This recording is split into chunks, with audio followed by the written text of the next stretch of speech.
All right, so we're going to call the Hermiston City Council City Manager work session to order.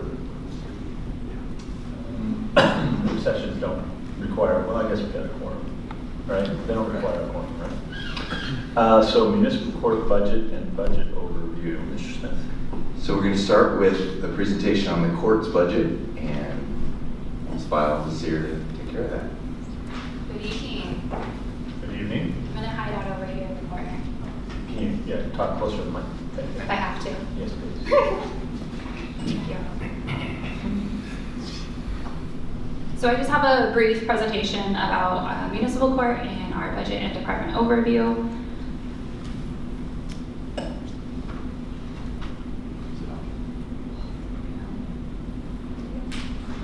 Okay. So just to review, the court's mission is to provide justice services to the citizens of Hermiston so that they have a fair opportunity to be heard and that the community remains a safe place to live. Some of the goals that the City Council has set for the municipal court, starting back in 2020, the goal was to finish improvements to the court administrative process. I was not here in 2020, so I'm not sure exactly what the goal is with that, but I can say since I've started, we're about 90% of where I'd like us to be for finishing that process. And I would expect within the next 6 months we'll be kind of complete with that process and all the changes that needed to be made with that. And then the second goal that was set in 2020 is to take back adjudication of 8 misdemeanors. As of right now, our plan is to do that starting January 1st of 2024. In 2022, the City Council set a goal to explore options for providing mental health support services at municipal court. And then in 2023, to develop a plan, gather data, and explore partnerships for a community court program. We are currently in the process of partnering with Community Counseling Solutions to have a peer navigator here at our courts that will meet with defendants, do an evaluation, and then help guide them through the social and community services that they need. And so those goals are both in process as well.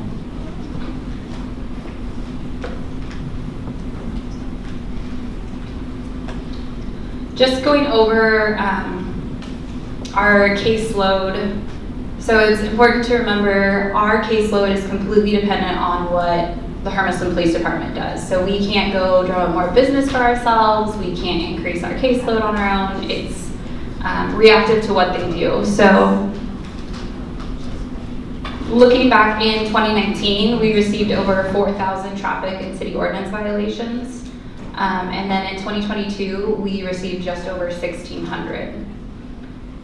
Based on our numbers so far this year, I anticipate we'll end up with about 1,300 for 2023, and then if 2024 continues in the same trend, we'll be at about 1,000 for the year. However, I'm hopeful that HPD will become more fully staffed and that we'll see those numbers going back up. As you can see, violations used to be a huge part of our caseload, and it's starting to dwindle off, and it does not take as much staff time as it did earlier. Criminal caseload, there was a little bit of a decrease in 2020 just due to COVID and processing, and then as you can kind of see over the next few years, it's slightly increased. With resuming adjudication of A misdemeanors, so those cases have been sent to circuit court since 2014. It's going to essentially triple our criminal caseload next year.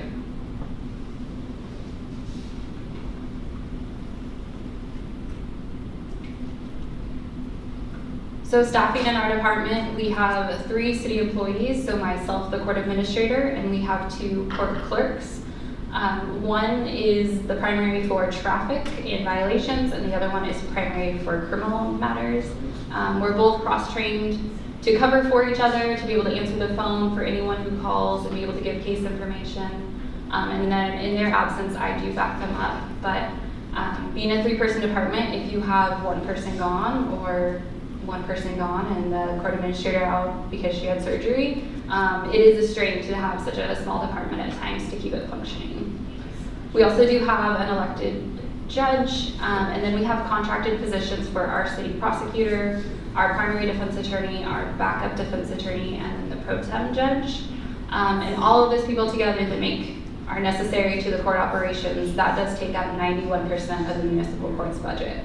So I know you've heard that from other departments, that our most expensive asset is our people, and that is true in municipal court as well.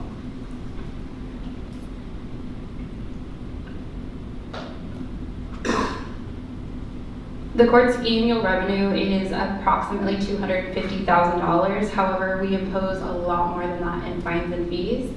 So I pulled data from cases that were filed in 2022, so the calendar year of 2022. From those cases, the court imposed $463,000 in fines and fees. The majority of that is traffic violations, with only $15,000 coming from criminal cases. And as of July of this year, so going potentially 18 months, we've only collected $250,000 of that $463,000. We do have a policy in the court that any cases are sent to a collection agency after 45 days of non-payment. So if they're on a payment plan, we give them plenty of opportunity. We send reminders, we have text reminders and letters we mail. And if they are just not responsive, we do send them to a collection agency for them to pursue collections. Unlike other departments in the city, such as if you weren't paying your water bill, your water gets turned off eventually. If you have a large number of fines at the library, you might not be able to check out books. If you don't pay for a program at Parks and Rec, you don't get to participate. We don't have that option. We can't just turn off justice to our community members. So we have very few limited legal options for imposing sanctions due to non-payment of fines and fees. There really isn't any mechanism to throw someone in jail because they can't pay a fine or fee, and there isn't really a mechanism to take someone's license away because they can't pay a fine or fee. So we do have a lot of repeat offenders who owe the court money, and we just don't have teeth, essentially, and that comes from the state laws. Any questions? Yes. Two parts. Go ahead. Sorry. Approximately what percentage of cases are sent to collections, and about how effective has collections been in acquiring those funds, if at all? So we just started utilizing our collection agency in July of last year, so we're just kind of over a year of using them. I don't have an exact number of how many cases are sent to collection, but I would say 50% of our cases are probably sent to collections. Our collection agency, that was the contract was approved by City Council before I started. They are not known for being super aggressive. The municipal court had used one previously that was very aggressive, and I think it led to some bad circumstances. I'm very pleased with our collection agency. I think they do a good job, but I think they also understand people have lives and they can't just stop paying their electric bill, water bill, providing food to their families because they owe us fines and fees.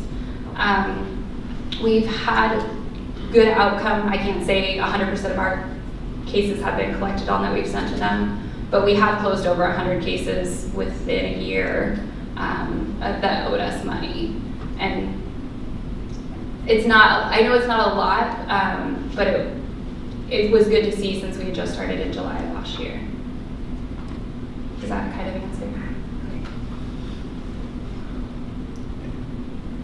Others have questions? Yeah, Councilor Brown.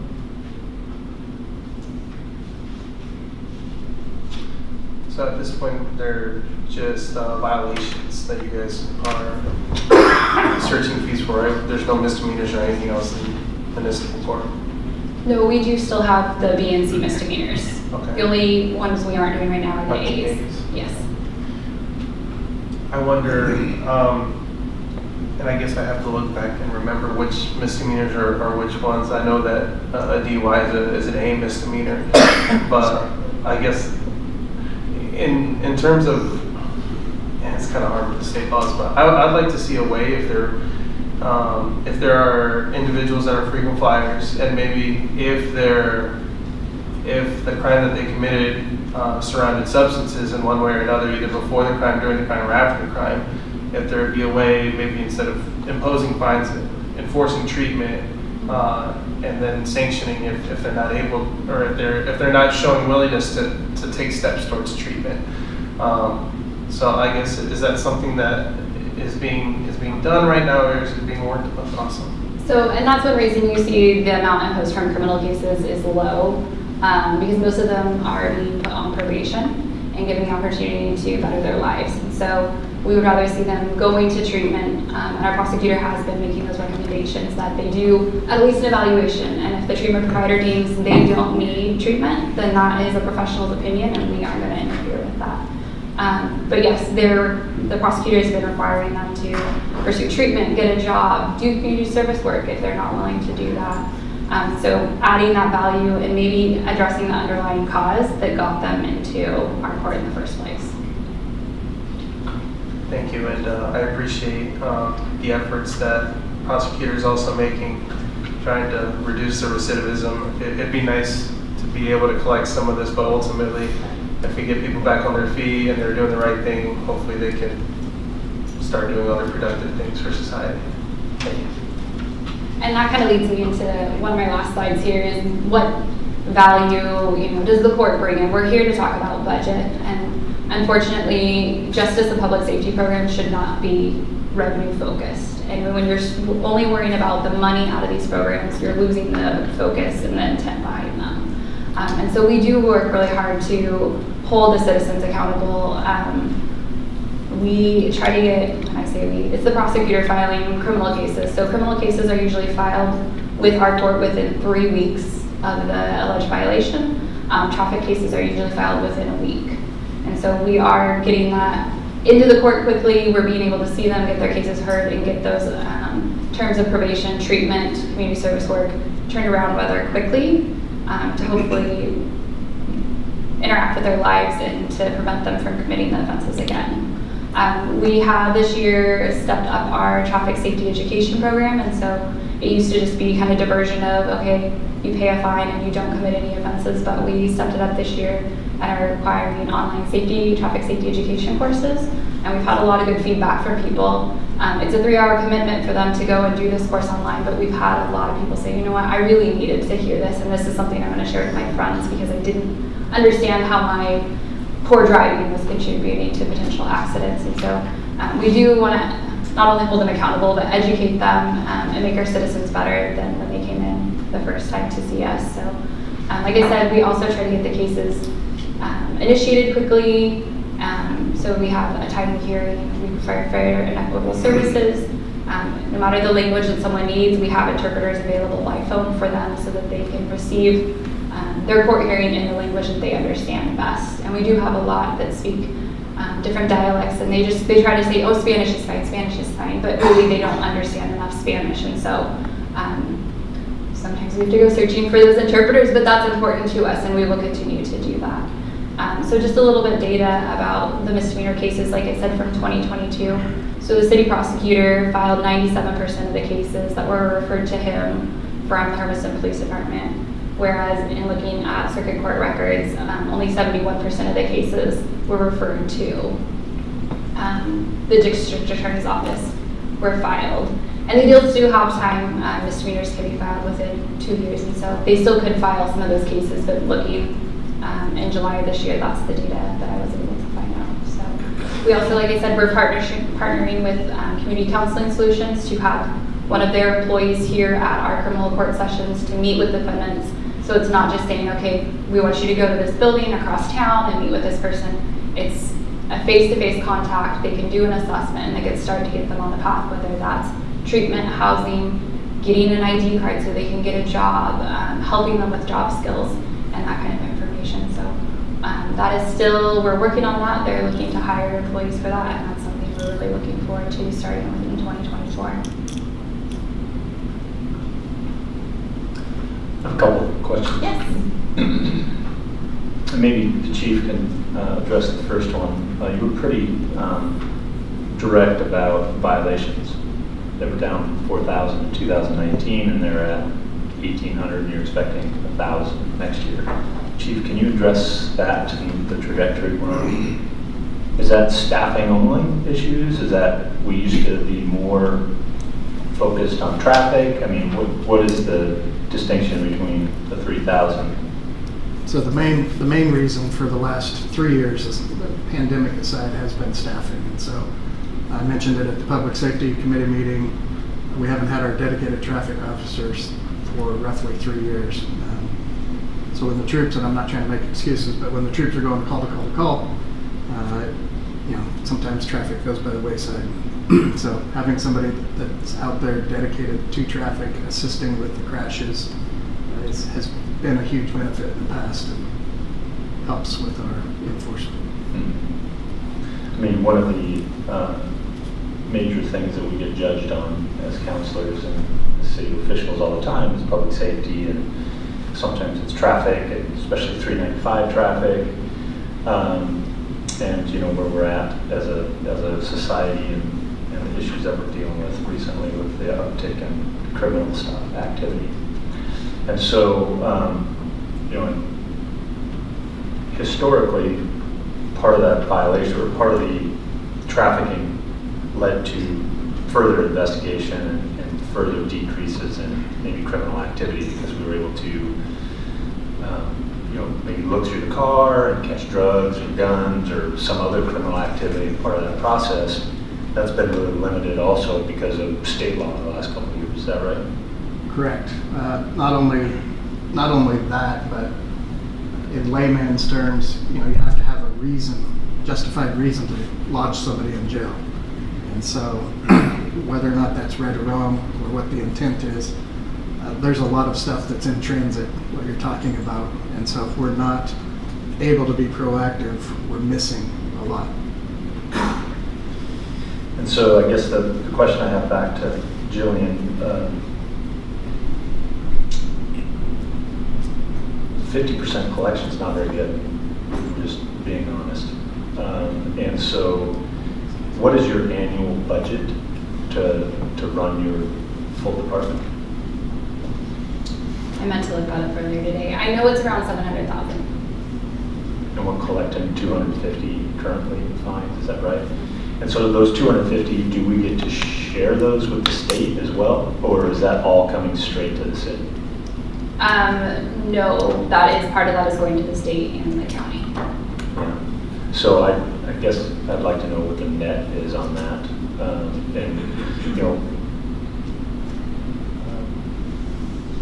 If there's an opportunity to make our community safer and hold people accountable, I think one of the frustrations I'm hearing out on the street is people just aren't accountable anymore.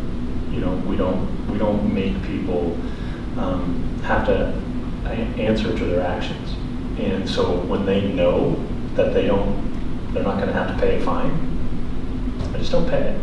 And you can't come collect it from me, or you're not going to be aggressive and come collect it from me. And so, I also understand and want to be sensitive to people that are struggling to make ends meet, and the financial consequences that come along with addiction, and the reason that they commit the crimes they do to meet that. And I'm sympathetic to those, and I'm sure the prosecutor and the judge are sympathetic to that, and giving people leniency for people self-referring for addiction therapy and treatment, and if they're proven to be follow through in that process and actually do go through the treatment, I think there should be some sort of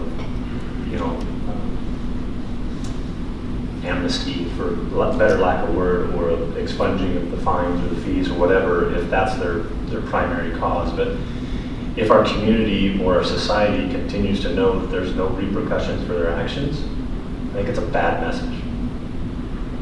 And so I think we need to get back to some sort of accountability standpoint. And I know that, in the police department, we're sometimes tied to by state rules and things that are coming through, like Measure 110. But as a city, if there are ways for us to have better rules in place, because you said that according to city law, there are certain actions we can't take. I guess I would like some proposals or recommendations on I think she meant state law. Yeah, I meant state law. Okay, you said state, okay. So obviously we can't change the state laws then. So if there are things that we could do at this local level to try and improve things, I would like those recommendations to come forward. Other questions? Yeah. Councilor Brown. So, we were talking about the drop in violations. Is that also, is some of that in regards to ballot measure 110? Some of those violations being, drug-related violations that are no longer, for lack of a better word, enforceable as much as they were. And how many of them are related to, our upswing in homelessness in the area as well? Is that? I don't think that violations have been impacted that much by the changes in Measure 110. I think criminal has seen that, but I will say we do have a lot of repeat offenders for traffic violations that are part of the transient population. And they don't have a mailing address for us to send notice to, they don't come to court. And like the mayor pointed out, there's really no teeth with the fines and fees. And so we're just kind of stuck with that.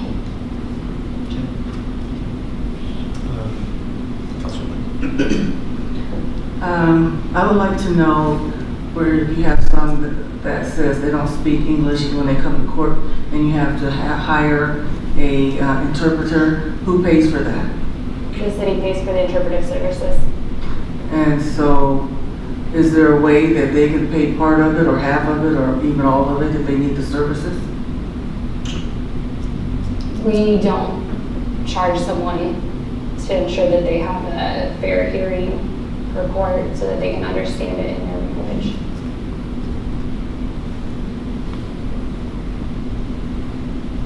Councilor McCarthy. Sorry, I don't know why I raised my hand. I'm typing some notes too.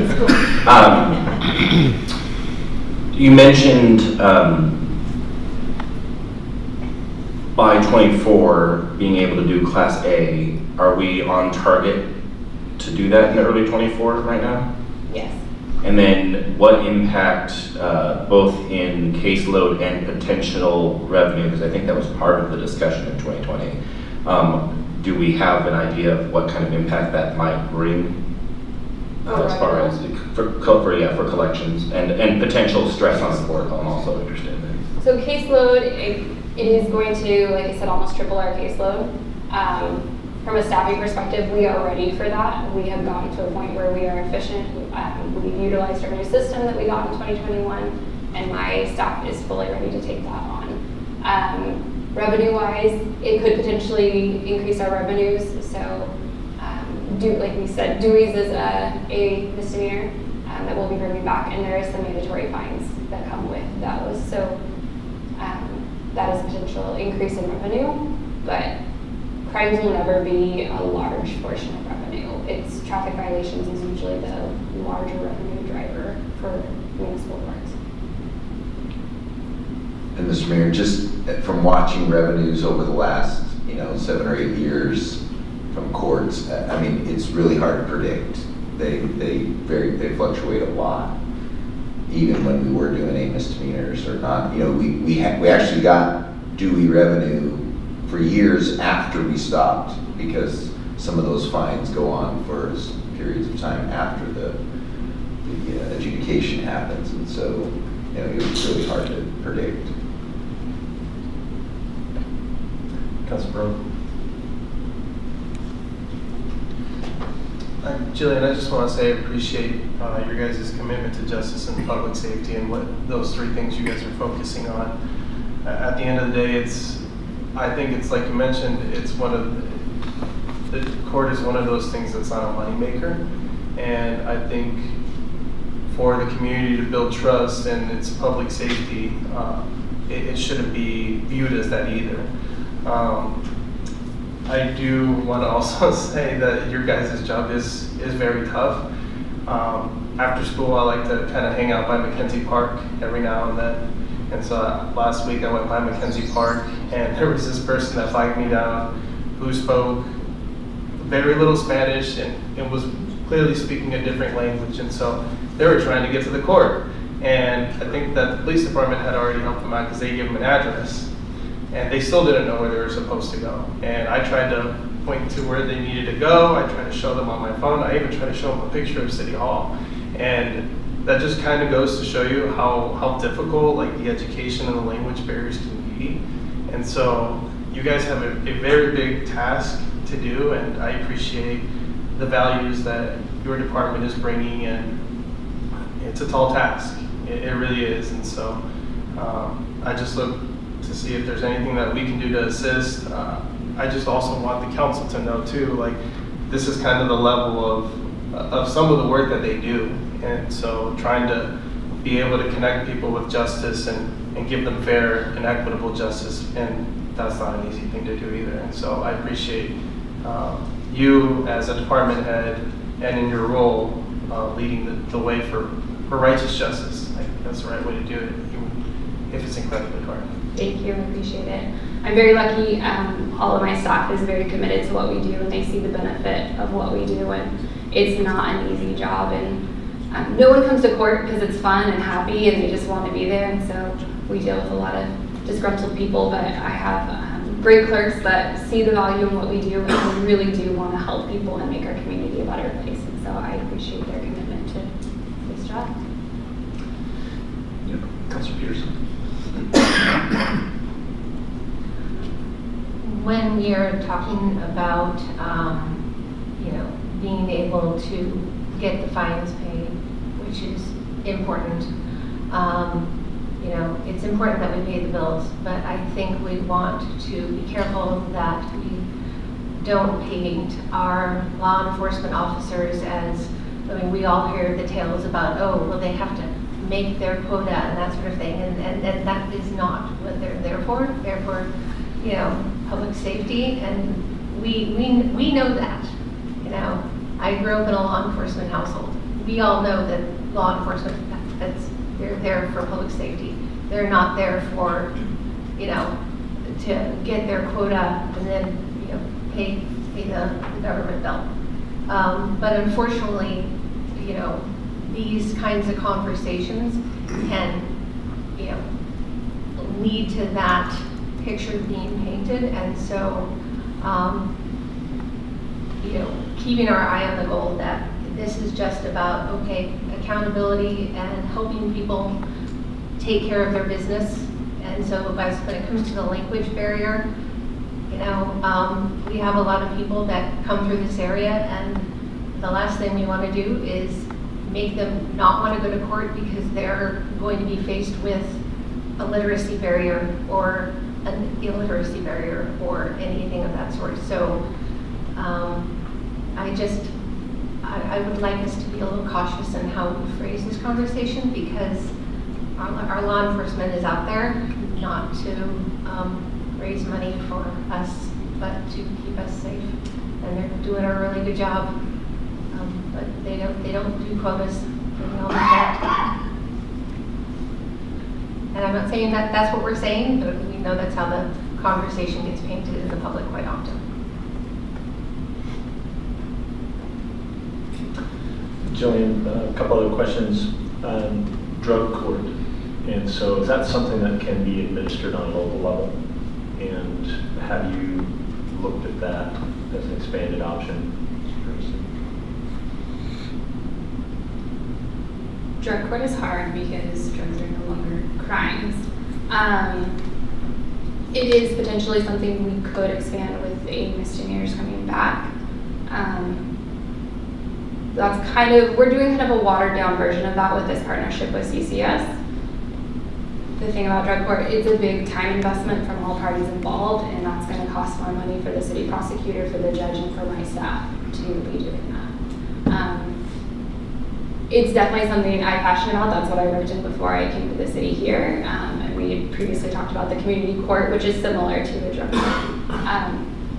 So I kind of want to see how this partnership with CCS goes and do kind of a trial. And then if we are finding good success for that, but maybe we need to step it up a level, then we would move potentially to that community court or drug court model.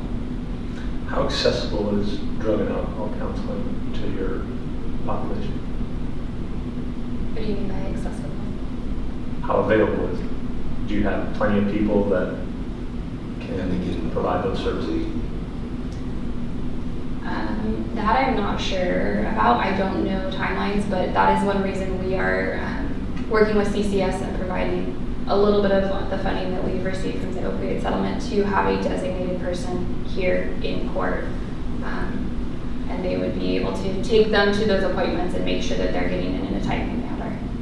I know that that's a coordinator. I'm just wondering, is there anybody even available to provide it from a mental health standpoint? Even if we had that resource, even if we had that opportunity to suggest that as part of their punishment. I think that's a great question for Kimberly, who's going to be here in a little bit. Perfect. I will ask her. The other question I have for you is, if we had a public safety presentation earlier, and one of the things that the sheriff brought up was the use of technology. And recently, there was some technology that was approved for all cities to use for public safety. And I'm wondering if, the chief, if we implemented those things, that could help with your staffing issues, but also potentially with some of the traffic violation stuff. I noticed a new technology device show up on the street, down the street from me recently, so I'm just wondering if that's a trial run or what's going on there. So as Councilor Peterson was making that statement, I was kind of chuckling inside because the boss and I had a conversation last week when I got back from the Chiefs conference, and without digressing too much, there really is a clear line in the sand from police to the court. But inevitably, as we are researching the potential of a red light camera for 395 and Elm, I have to ask about revenue to these vendors because inevitably that's going to be a part of the discussion. And so it's a little awkward to ask those questions, but at the end of the day, 395 and Elm is extremely difficult to police, and so in the coming weeks, Captain Clark will be submitting a report, and then I'll get with the city manager on next potential steps for red light enforcement at 395 and Elm, if that's the path we choose to go. And that'll be something that could be a violation. These people would have a photo taken, a fine sent to them in the mail, and then processed through the court system. It's still going to touch the police department. The video would be sent to us. We would have a person review it, issue the citation, then the person would be handed off to the court. So it's going to impact, but that's a very dangerous intersection, as we know, based on the fatalities we've had there. Well, it's a #1 complaint area. I get a lot too. Is just traffic on 395 is getting pretty bad, and we want to make sure that it's safe as well. And we want to make sure it's safe for our public safety officers. So getting out there trying to provide traffic safety on 395 is pretty challenging. Other questions? Yes, David? Yeah, you mentioned, that you want to see how this partnership with CCS will go. Do you have any input on the amount of success and or how well it's been working so far? We haven't integrated it into our court system yet, so we are still kind of in the development stages of what that's going to look like. We had to get the judges and the attorneys on board. CCS has been working to hire these peer navigators. So the next step will essentially be implementation into the court system. As far as we have talked in a steering committee, planning committee, we are not aware of any other courts that have done this. They've done the community court or the drug court model, but kind of doing this watered down version of it.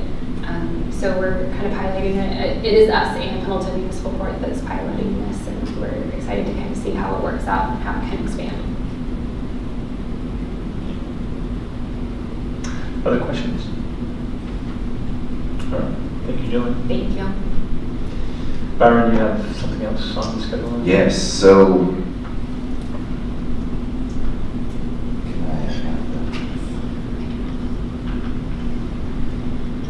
So we've gone through a process of looking at the budgets of all of our general fund departments, and tonight we finished that. And just to kind of let the council know, you'll see a couple of our budget committee members here. appreciate them coming. We invited them if they wanted to come. You know, they kind of started this process with the council, and so as we kind of come to towards the end and where we're going to be talking about decisions and so forth, I thought it was appropriate that they be invited. So as we've finalized the look at what do we spend our money on in the general fund, now we come to the point of a number of decisions, and this is kind of a path that I think we're going to need to kind of follow. And I'm open to, you know, changes or comments on this, but first we need to just decide, what do we want our budget to be? What's the amount we're shooting for? Then we can know what level of revenue we have based on that. And then we start talking about what cuts do we need or want to make? What other possible revenue sources do we want to examine any further or look at implementation of? And those I see as kind of council decisions, as a preliminary information to go into a town hall discussion. I don't think we can kind of go into a public discussion with kind of every option available. I think the council has done a lot of, you know, thinking and research, and so we can go into it with some you know, information, and still maybe many more options than might be ever utilized, but given then kind of a town hall public opportunity. Right now, just kind of looking at potentially mid-November, trying to do something like that, follow that up with an online survey that we would hope could touch a few more people that might show up to a meeting. Take and gather that information, do a little more kind of deep dive and research on any particular possible solutions, and come back to the council early in January with a here's what we've heard, and kind of at that point seek direction from the council about where we're going to go, what path are we going to go from here. So that's kind of generally the path that I'm working on right now. If you have some other thoughts or ideas on that, be happy to make adjustments. That's just kind of what I think will be useful. But if there's any comments right now? I guess a comment that I have, Mr. Smith, is it's really tough to say a desired service level. And, well, we're going to try to talk a little bit about that tonight and try to help the council understand what some options are about what that would look like. Okay. And what that costs. Right, and I think that's what it kind of comes down to. I think all of us up here probably recognize what we want to have, but it's going to come up to the community of what they're willing to pay for, right? So I think having some you know, wish list stuff, I think is important to have as part of the conversation, but ultimately the desired service level is going to be what's a community going to support and pay for. Right, but you know, the community in those types of discussions are really advisory to the city council, right? I mean, all of you were elected to kind of make that decision, so seeking their input and their feedback as a part of the process, I think, is good. But ultimately, you know, once you hear that, it will be the council to kind of. But I think there needs to be one to start with, and if the public says, "Well, no, we want more, or we want less," then that's part of that discussion with them through that town hall type process. So you're not talking like ballot initiative type conversations? No. Okay. Not at this point. Councilor Brown has a point. Okay. I just wanted to check in on that COPS grant and see what the timeline was again. I think it was going to be around the fall, wasn't it? Yeah, we're actually past the timeline that I gave you. I checked in last week with staffers from both of our senators' offices, and I got an email this morning. They said they're hopeful that it would come out by the end of this month.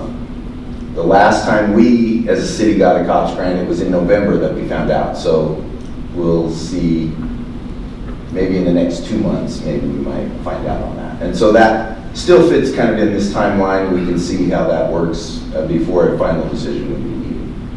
Thank you.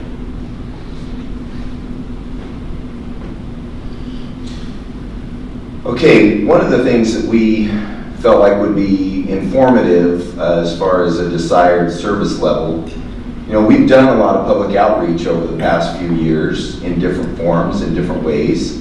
And so what have those reports said about the topics most related to the general fund? So in the 2040 Vision Report, found 3 related actions that are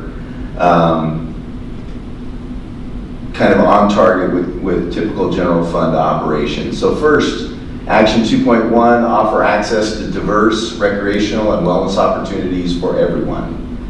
Under that were some specific tasks related, various things related to parks and recreation services, parks, trails, all those types of things.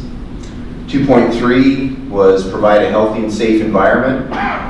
This one particularly talked about a police force that was matching the population and matching the just matching the community, and was progressing with the community. Then 3.1, excuse me, was provide activities, attractions, and events for people of all ages.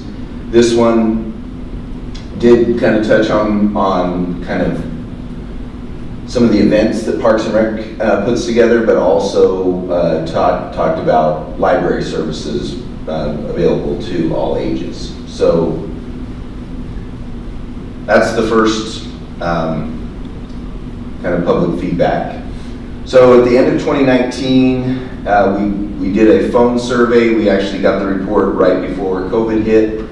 So we have tied it into a couple of other reports before the council, but it really, because of COVID and the way that impacted our services, we haven't really utilized this a lot. But this had a few questions that kind of show what some people's, how residents feel about services that the city provides. So there's a couple of different numbers on the next slides, and I just wanted to kind of show you where they came from. The importance of services. So the question was, here are some services provided by the city. Please tell me how important each of those are to you. Satisfaction, same list of services. Tell me how satisfied you are with the city's efforts to provide them. The satisfaction isn't as maybe relevant to our discussion from a budget standpoint, but I wanted to highlight just kind of a few things that came out of that. So first, and I chose, these are the first 5 as far as importance from the survey. Maintaining a low crime rate, 97% felt it was important or very important, and 83% of that at that time were satisfied with that service. Encouraging new business development, job creation, 94% important, 70% satisfied. Providing senior programs like transportation assistance, 93% important, 70% satisfied. Encouraging new affordable housing, 92 and 52. And providing programs for youth like after-school programs, 92 and 57. So again, some services that are pertinent to kind of what we've been talking about and how important people felt. So this was a more recent surveying effort. We've been working with a company called Zen City to do a lot of online, particularly through social media, data gathering. This survey ran from April 14th to May 7th of this year. We got 131 responses. The question, there was a couple questions before this, but this question was, how do you feel about current staffing levels of the Hermiston Police Department? And the choices were, I want more, this is just right, there's too much, or there's, I don't know.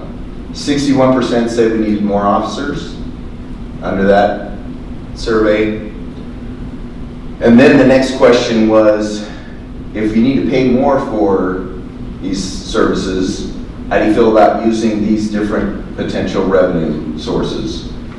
24% supported a $5 flat fee, 6% a 4% fee, 8% supported business licenses, 9% said general fund cuts, and 35% said a combo of several or of potentially of the different options. And then none of those for 7% and don't know for 9%. So again, not a scientific survey, but something that can inform our discussion.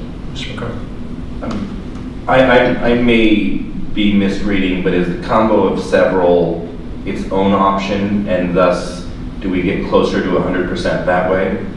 Because doing very quick math, I'm not sure that this all meets that. So it was its own option. Okay, thank you. It was a choice of a combination of several of these items that were in the list. Okay. And sometimes people don't answer certain questions, so you don't always get to the.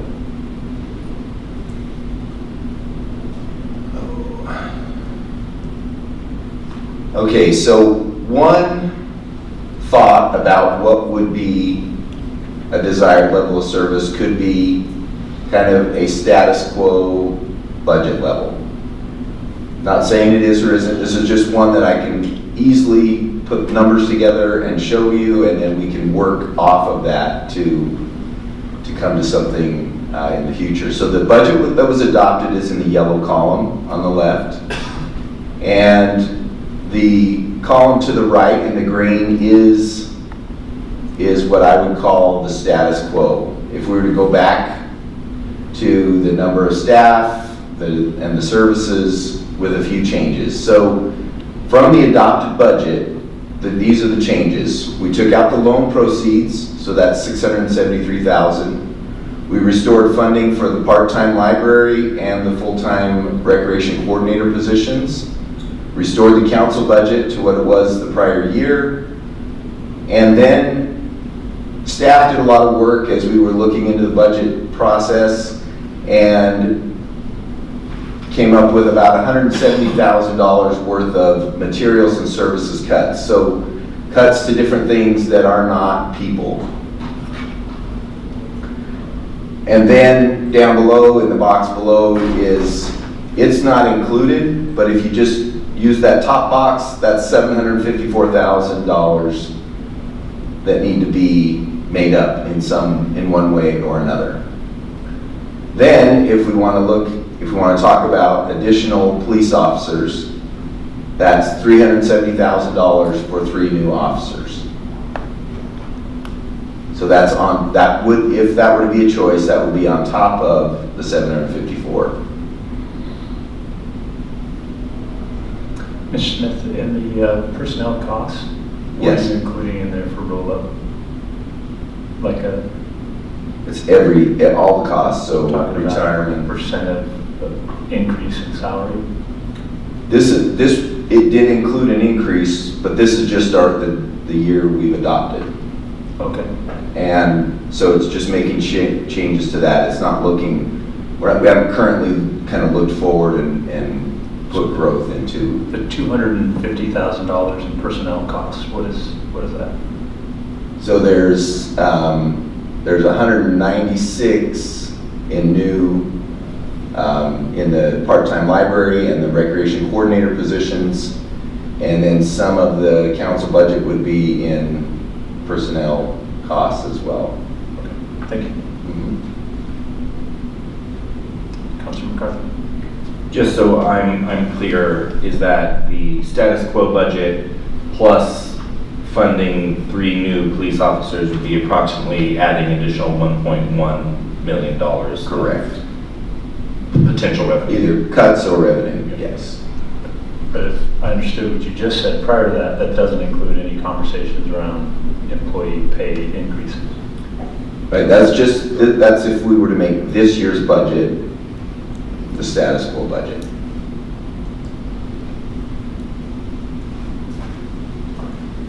And now what I'd like to do is to talk through a number of cuts and potential revenue sources that we've kind of touched on a little bit in our meetings so far, go into a little bit more depth.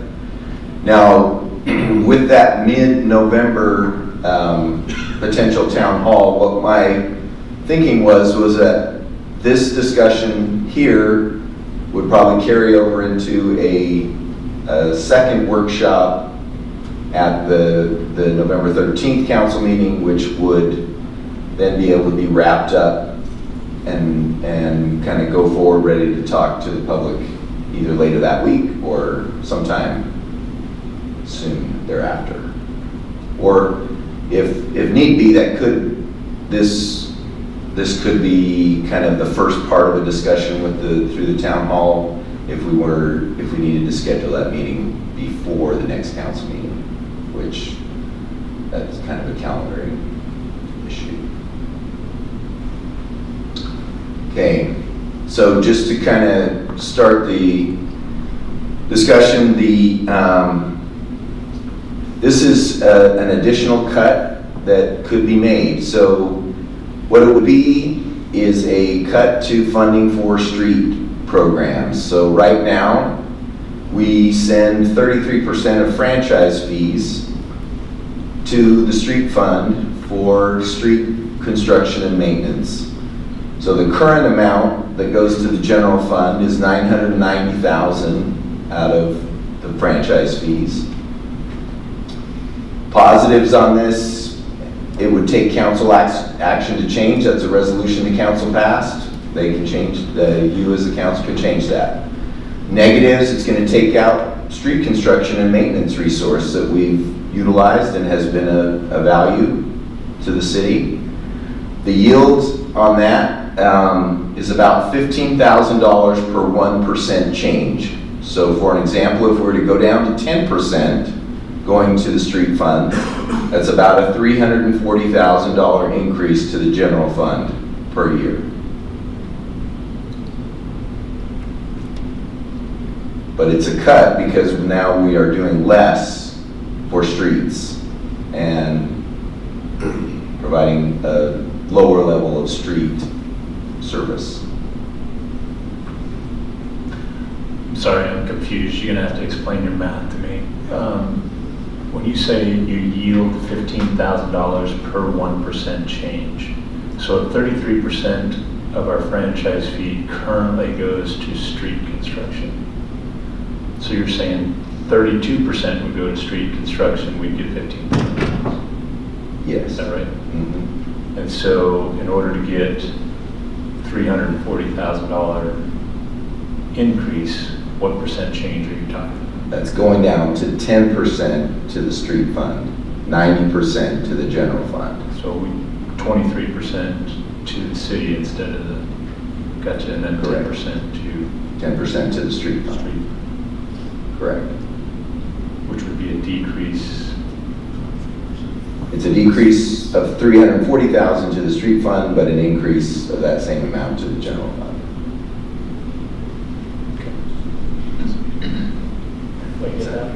Yeah, I mean, we see that going up in the future, but we're trying to just operate off of what we know.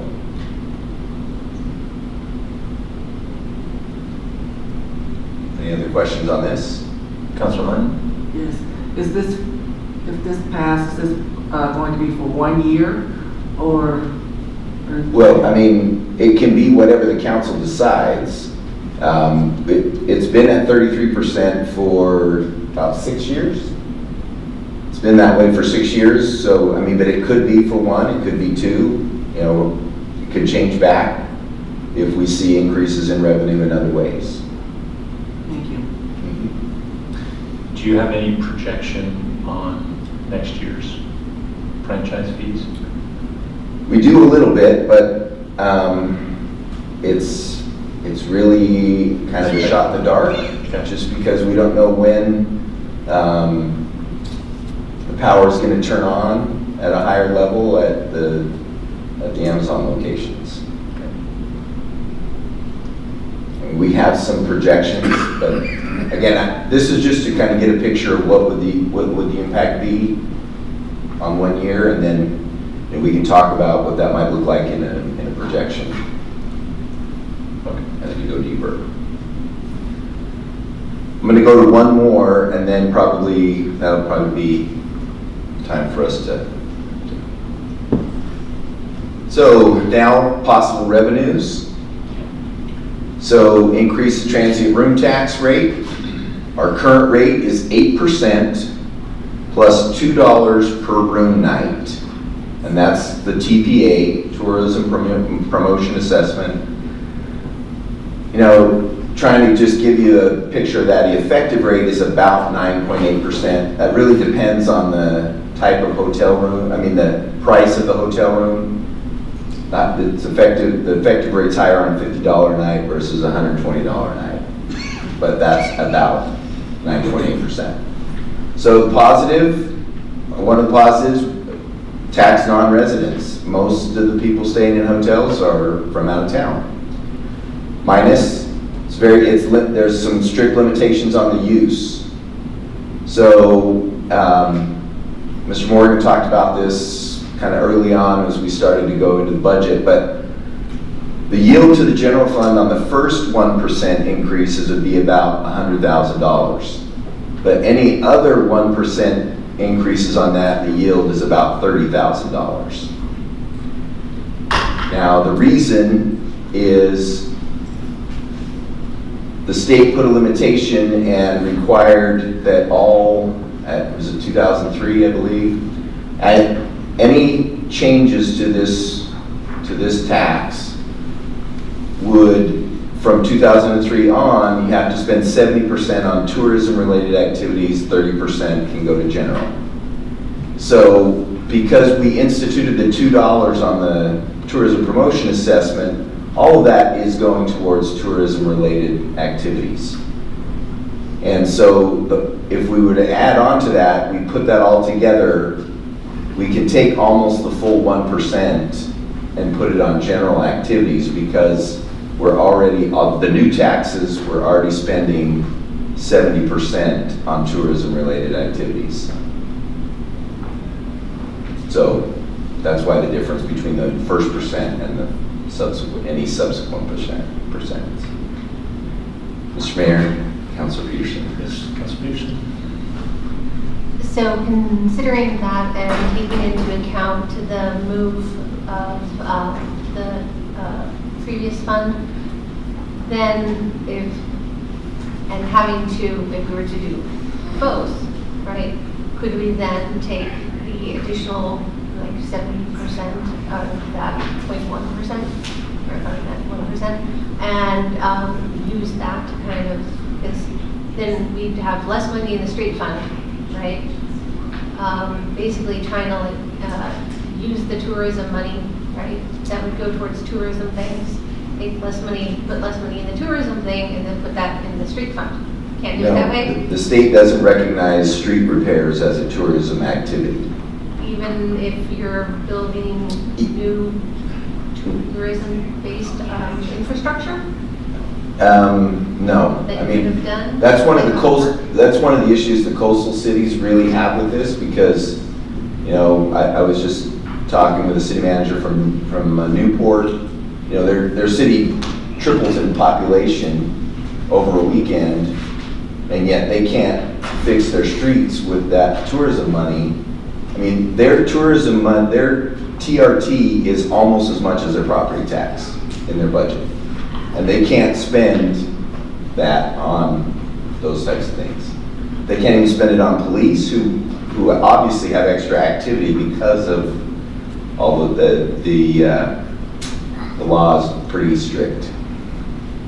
The League of Women Cities is pursuing legislative changes that would help with the flexibility of the TRT. But the State Lodging Association doesn't like they that. don't like that. Just curious about if we did increase any other percentages, what would the likely remaining, let's say, 70,000 go towards?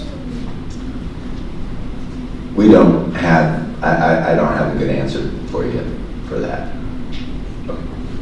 All right, we're gonna have to cut questions. Right. So we have a continued conversation, and we'll do this again at our next work session. Correct. Continue this conversation. Yes. Okay. We are going to briefly adjourn the work session and give a 1-minute break.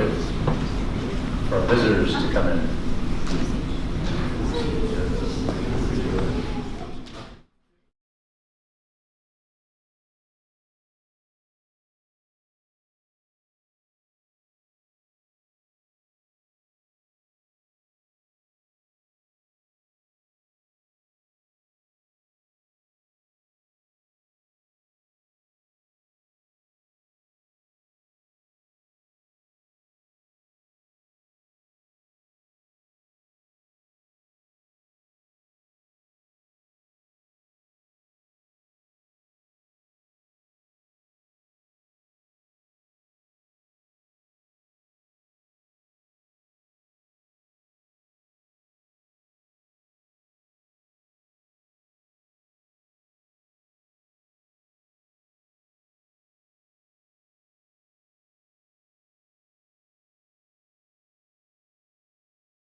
Excuse Councilor Myers this evening. Please join me in flag salute. Pledge allegiance to the flag of the United States of America and to the republic which stands, one nation, under God, indivisible, with liberty and justice for all. So welcome. If you're just now joining us, we had a couple meetings before you tonight. At the Public Safety Committee meeting briefly before our work session this evening, where we talked about our mission court budget and a budget overview. So that's why you saw the council chambers full prior to the city council meeting. Tonight we have a couple special presentations, one for Hispanic Heritage Month, and you invited some special guests. Is that right, Councilor Brown? Could you introduce this group? Thank you, Mr. Mayor. Yes, in the back we have Grupo Reje. This is a group. These guys are from Hermiston, and they perform here in Hermiston. They graduated from Hermiston, so I think in honor of acknowledging Hispanic Heritage Month, which was September 15th to October 15th, I asked Juan and the group to come out and play. This is Grupo Reje. And Juan, you can go ahead and introduce you guys folks. Good afternoon, everyone. Good evening. My name is Juan Esparza. This is Enrique Rivera, and we have Moises Lopez. And how Roy said, we are all raised here in Hermiston, graduated from Hermiston High, and we are excited to be here and appreciate you guys giving us some time so we can share a little bit of our culture with you all. We're going to share one song with you tonight. Hope you enjoy.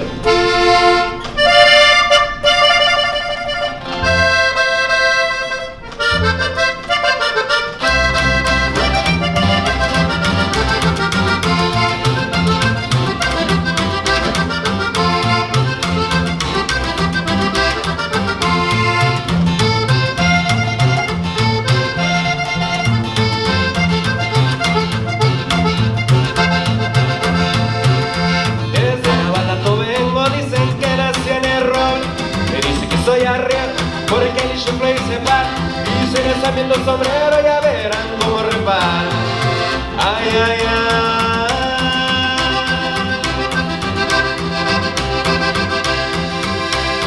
Ay, mamá, por Dios que borracho vengo, que me siga la tambora, que me toquen el quelite, que después el niño perdido y por último el torito, pa' que vean cómo me pinto.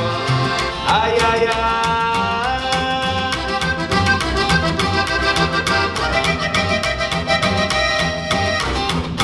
Mamá, por Dios.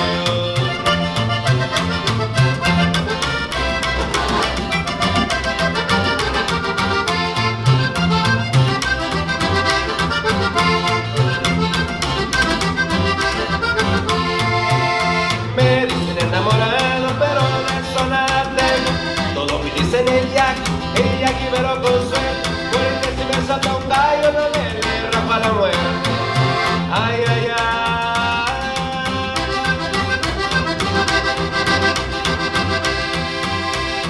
Ay, mamá, por Dios que borracho vengo, que me siga la tambora, que me toquen el quelite, después el niño perdido y por último el torito, pa' que vean cómo me pinto. Ay, ay, ay.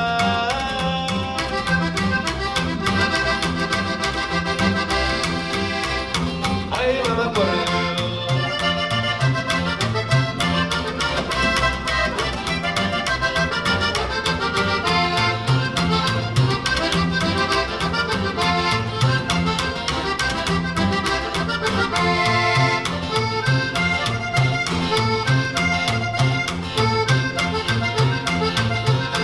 Soy de Mero, Sinaloa, donde se rompe la zona. Y busco que ande sola y que no tenga marido, para no estar comprometido cuando resulte la boda. Ay, ay, ay.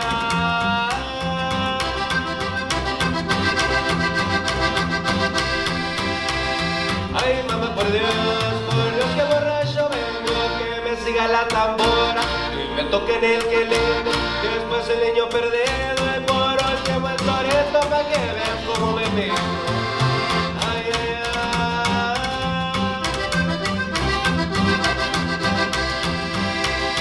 Ay, mamá, por Dios.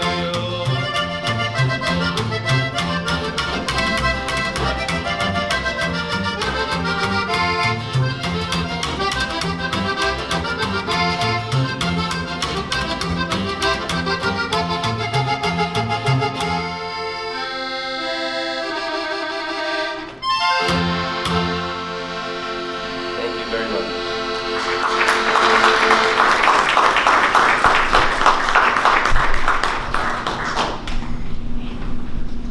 Well, thank you, gentlemen, for showing up this evening. So the big guitar instrument, that's a bass, right? Yeah. Okay. I understand the guitar, the red one, right? Yeah. What is the instrument you're playing with and you're singing? This is an accordion. And I mean, your hands are moving incredibly fast. So you got to concentrate on this hand, right hand, left hand, and sing at the same time. Yeah. Multi-talented. Yep. It takes a lot of practice. For Yeah. Sure. Yeah. Thank you guys for joining us this evening. Roy, thanks for the invitation for these gentlemen to come join us. We really appreciate you coming and sharing your talents with us today. Thank you. It's our privilege to recognize Hispanic Heritage Month and such a huge part of the culture of Hermiston and our community. So glad we had the opportunity to do that. So thank you. And thanks to Miss Spicer Kuhn that also joined in the dancing. Yeah, did you enjoy the music? I didn't see Dad get up and join you. Thank you again, Juan, Grupo Reje, everybody. You guys, it was a great tribute here, and to have that music to be played in this building. I mean, this is the people's building at the end of the day, and well, we're multicultural, and I'm really happy that you guys are able to share your talents with our community. So not only here, but I know you guys perform oftentimes in the community. So thank you for what you guys do. You put a lot of smiles on people's faces with what the music that you guys bring along, and so I appreciate you guys coming out. And anytime, you already know, if there's anything from the city standpoint, if you have any questions, or if there's anything going on in the city that you want to let us know, just tú sabes, you already know. Thank you. All right, so next up on our presentations this evening, Kimberly Lindsay, Community Counseling Solutions. Good luck topping that one. I was just going to say, I don't know how. Yeah. Say they can't be.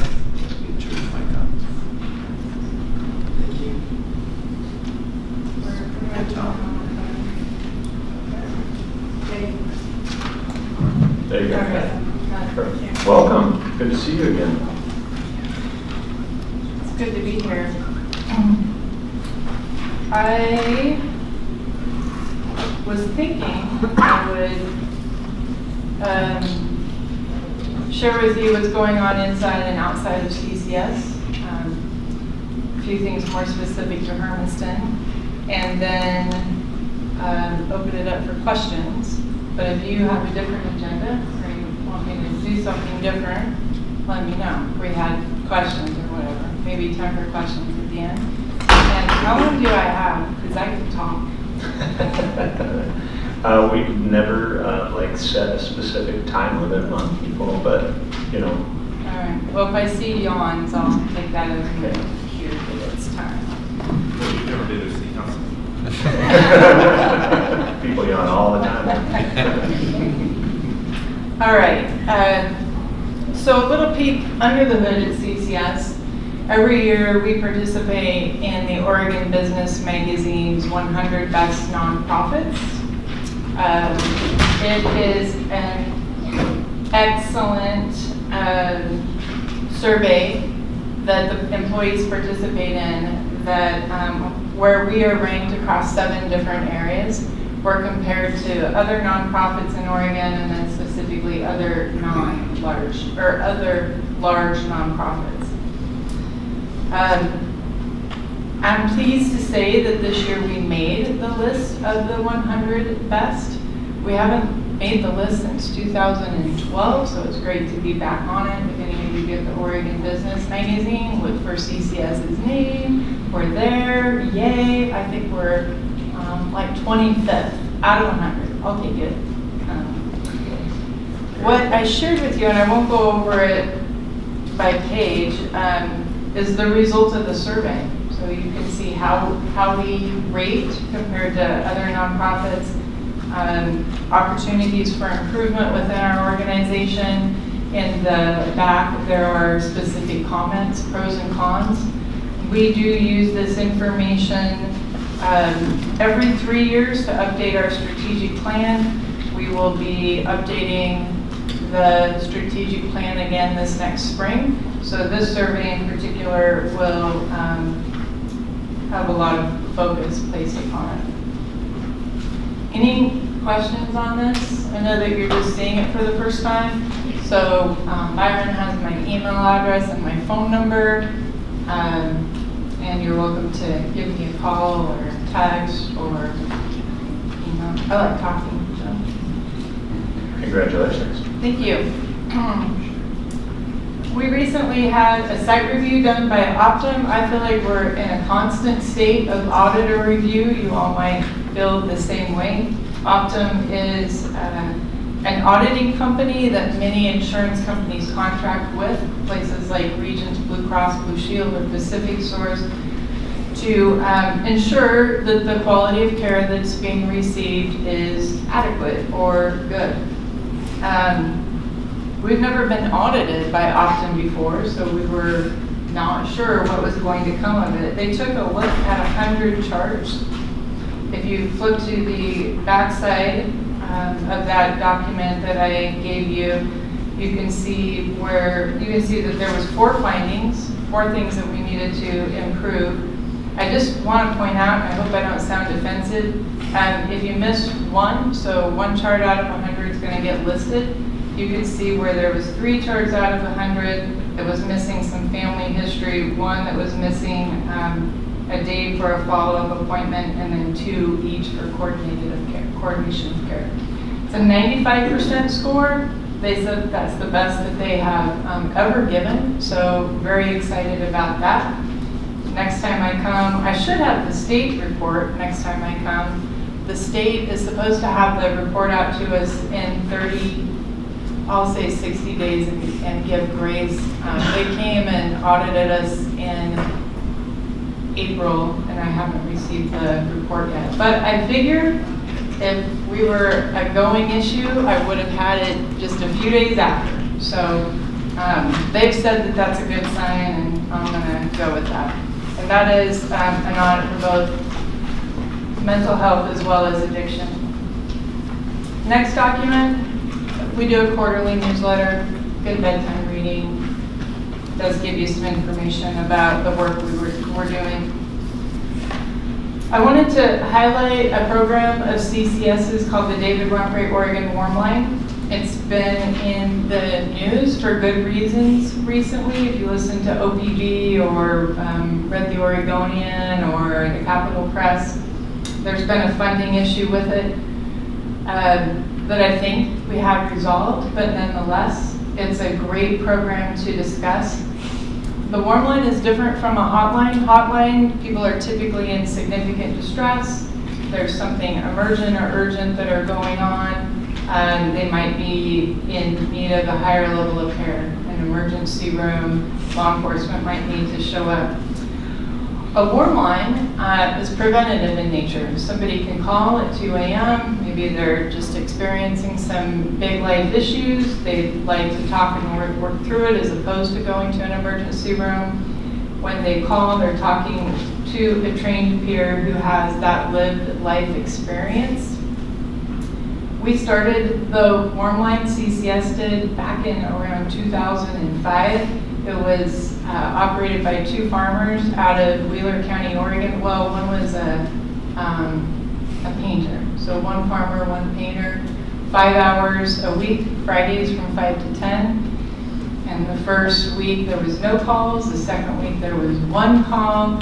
Today, in a quarter, there are 24,000 calls that are coming into the warm line, and that's just the calls that we're able to answer. We're not able to answer every call that comes in. The second page of the document that I shared with you shows the savings. Every year we update our cost, so if you call a crisis line, that information on the cost is readily available to us. We can get the average cost for an ER visit, we can get the average cost for going to your doctor. Each time somebody calls, at the end of the call, we ask them, if you didn't contact us, what would you have done? And some say nothing, but some say I would have went to the ER, I would have called a crisis line, I would have called law enforcement. So you can see that the total cost savings is $6,382,000 for the last quarter. Lots of good data in this. The state indicated that they were going to reduce the funding recently, and we had some good advocacy that was really started by Commissioner John Schaefer. So big shout out to him. And OHA has indicated they'll continue to operate it at the current funding levels through this next year, and hopefully find a way to make the funding for it permanent. Any questions on the handouts? Okay. So this, do you email this out, and how do we get it on an email list for that? We do email it out to the staff, but I can email it to you if you would like. Yeah, I would love to see this. Okay. This comes out quarterly, you said, right? Quarterly. Yeah. The other question I had was, you list the cost savings as 6.4 million per quarter. What's it cost you to run it per quarter? No, I was thinking about that when I was talking about it. Let me do the math. So we have a $2.6 million contract. It's 1.3 a year divided by 4. So 300,000 a year. Per quarter. Well, yeah, a quarter. Yeah, 300,000 a quarter, yeah. 1 point whatever a year. So 5 million savings. Right. Well, more than that. 'cause Yeah, that's a $6 quarter. million. I have to, gosh, just floored me with that. I should have been prepared. Big savings. That's a big return on investment. Well, if it's 300 and some odd thousand, well, yeah, that'd be right. 300 and some odd thousand and 6 million savings, so 5.7 or 8 a year. And the state's response to that is, well, that's not 5.7 million in savings to general fund. And general fund is what largely funds the warm line, that and some federal dollars. So in the state's defense, they're saying, well, we don't necessarily realize that savings. That savings is realized by emergency rooms or fewer calls to law enforcement. I get that. And yet, it still seems like we should be able to come together and figure out a funding strategy, because if this does go away, those programs are going to be impacted. Who pays for the crisis line? The state pays for the crisis line. So if you're saving them 3.8 million, you just netted them 3.5. Yeah. Well, the state would say that 2/3 of that is paid for by the CCOs, and 60% of the CCO dollars comes from the feds. So you get how it gets to be a redonkulous, just to be nice, conversation, very circular. Yeah. Any other questions on those documents? Commissioner McCarthy? Thank you. Councilor McCarthy? Thank you. I'm just looking at the page where you say where CCS say goodbye to the following staff. It seems like a very long list over a quarter. I'm just curious if there's any reason why. Is that across a bunch of locations, or Yeah, it so just seems like a lot to me? we have just over 400 employees, and that would be since the last quarter. So I don't know what the number is. Our turnover rate annually was, I think that HR just said it was like 6.2% recently. So it's not too bad. Could be better, though. Thank you.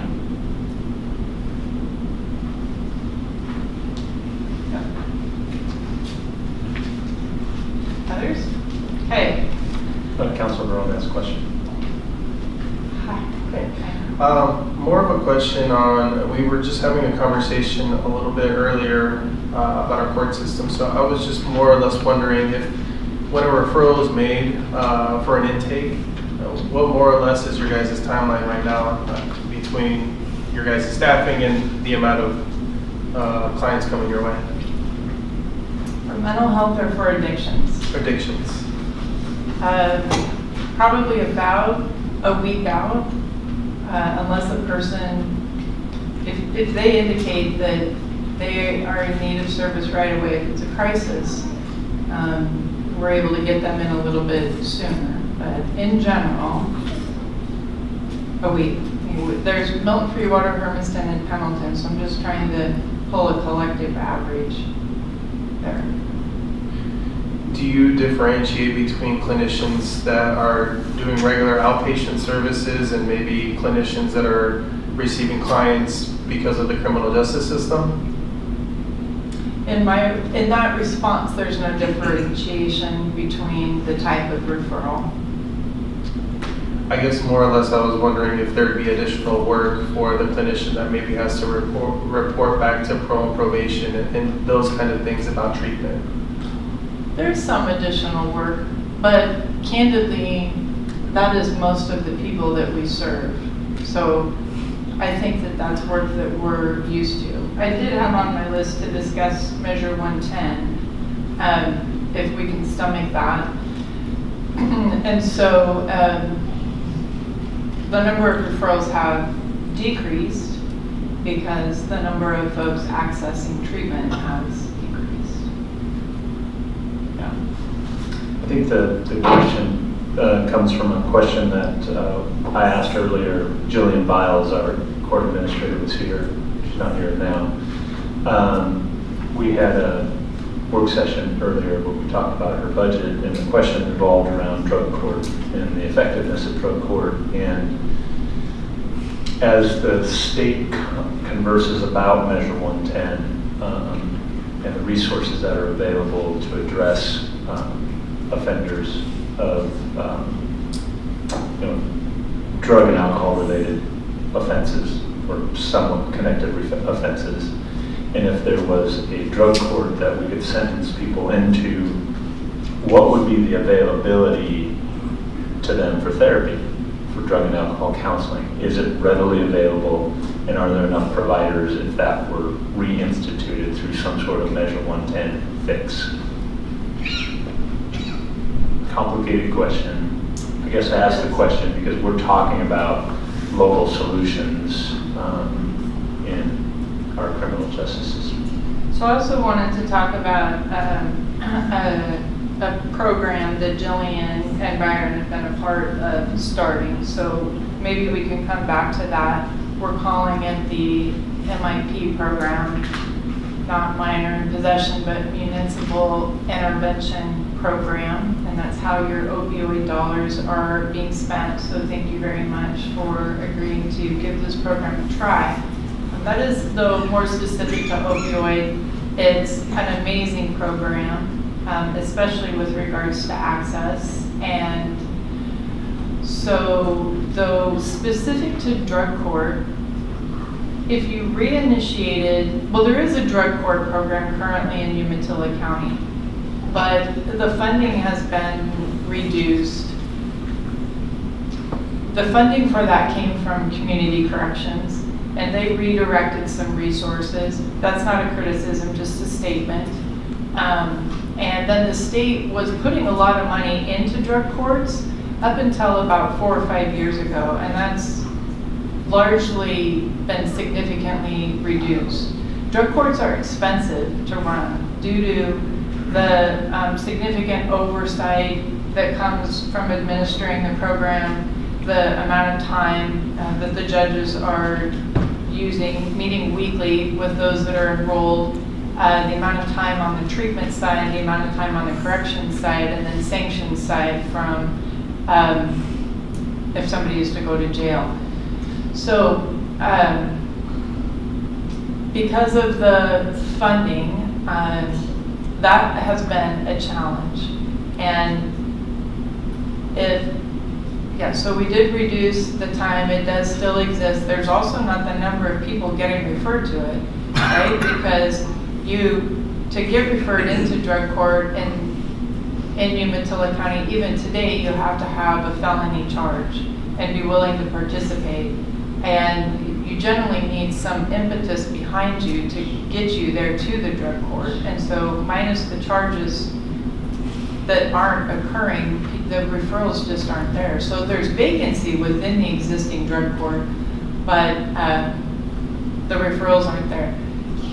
And it's for felony only. So if you were to start one back up, the question would be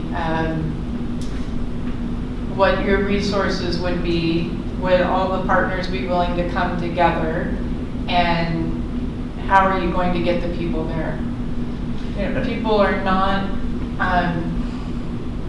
if I just said, if I walked out onto the street and I said, free treatment with drug court, first 30 people we will serve. If I just put something out like that out there, people are not going to be showing up, especially when they learn the intensity, the frequency of the drug court meetings. There has to be a stick. And I guess I wasn't asking about the logistics.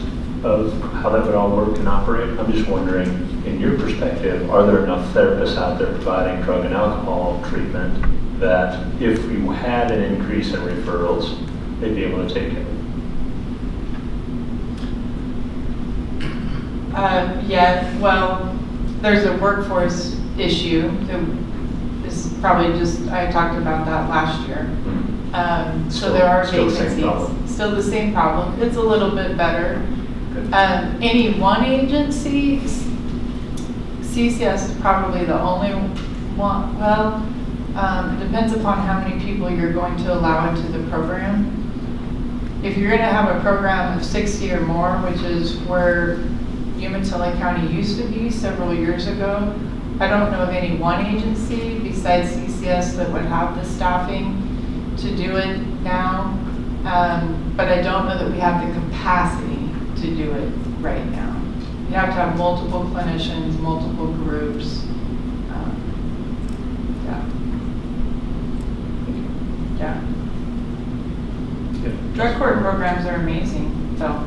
Council Clement. The question I have in regards to that is that, but at this point in time, how much call is there for a drug court when Measure 110 basically takes the user amount, which is who this would be pointed towards, because anybody that's going to be coming into the court system now, for all intents and purposes, is going to be felony, and they're going to be higher level. They're not going to be the user people that are going to be affected. They're the ones that are being provided or providing these drugs. So, to me, just looking at it from the surface way of things, drug court isn't feasible in our current situation. A drug court through the circuit courts, I agree, is not terribly feasible. And you do have one right now. The usage is low. I do believe that Measure 110 is going to get changed this short session. I think there's a lot of support to make it, to change it. And I don't know that it'll look like what it did back in 2019 or 20, but I think that the number of referrals is going to increase. Maybe I'm hopeful. I hope that doesn't upset anyone, because that does let you know what my feelings are about Measure 110. Most of the time, people don't make behavioral changes just because it's the right thing to do. Like, do I drive the speed limit because I really want to drive 55? Or do I not want to get a ticket? And I still don't drive 55, I'm sorry. But This is being recorded. I avoid going at higher speed because I don't want a ticket. And I do think that safety is important, right, at some level. But I'm not driving 55 because I want to do it right. Or if I am needing to lose some weight, it's more because I don't want to develop diabetes or have some medication. I love food, but it's not an intrinsic thing for me. It's more about an extrinsic force coming down upon me. So that's human behavior. That goes back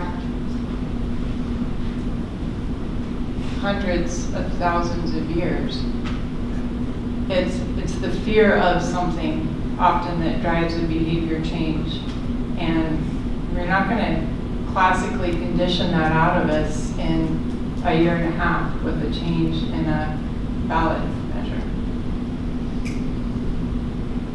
Did I answer your question, Counselor? Yeah. No. It's kind of a circular. Yeah, well, the short answer is There's no. fixing- But fixing. it is a good, quick lead-in to Measure 1-2 on the MIP program. Did you talk about that, Byron? Did We you have say- talked. Yes. Okay. So, I don't want to be redundant. Please explain it. Please explain it. People are not showing up in circuit court because they're not getting charged with these felonies, but they are overrunning your municipal courts. There's a lot of traffic in there because law enforcement isn't necessarily, I don't know about overrunning, but there's more footprints coming in and out. Law enforcement's not citing them for a drug possession charge, but they are getting cited for vandalism or property or that kind of stuff. So they are showing up at your municipal court level.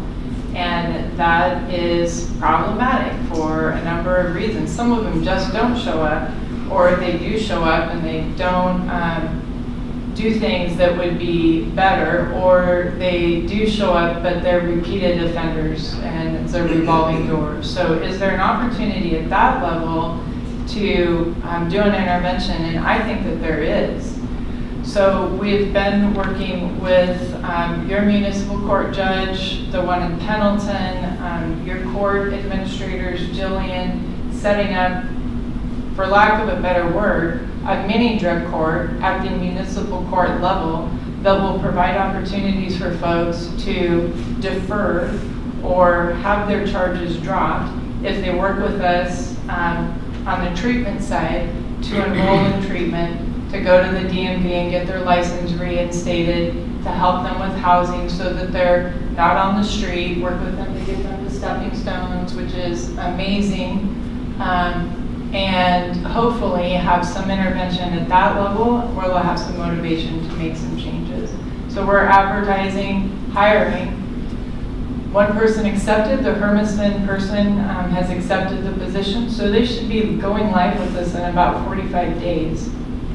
I think that there can be will be some good outcomes there. We'll see. After a year, if it's not working, you're not committed, and we can reevaluate. You can reevaluate, or we can, how we're going to spend those funds.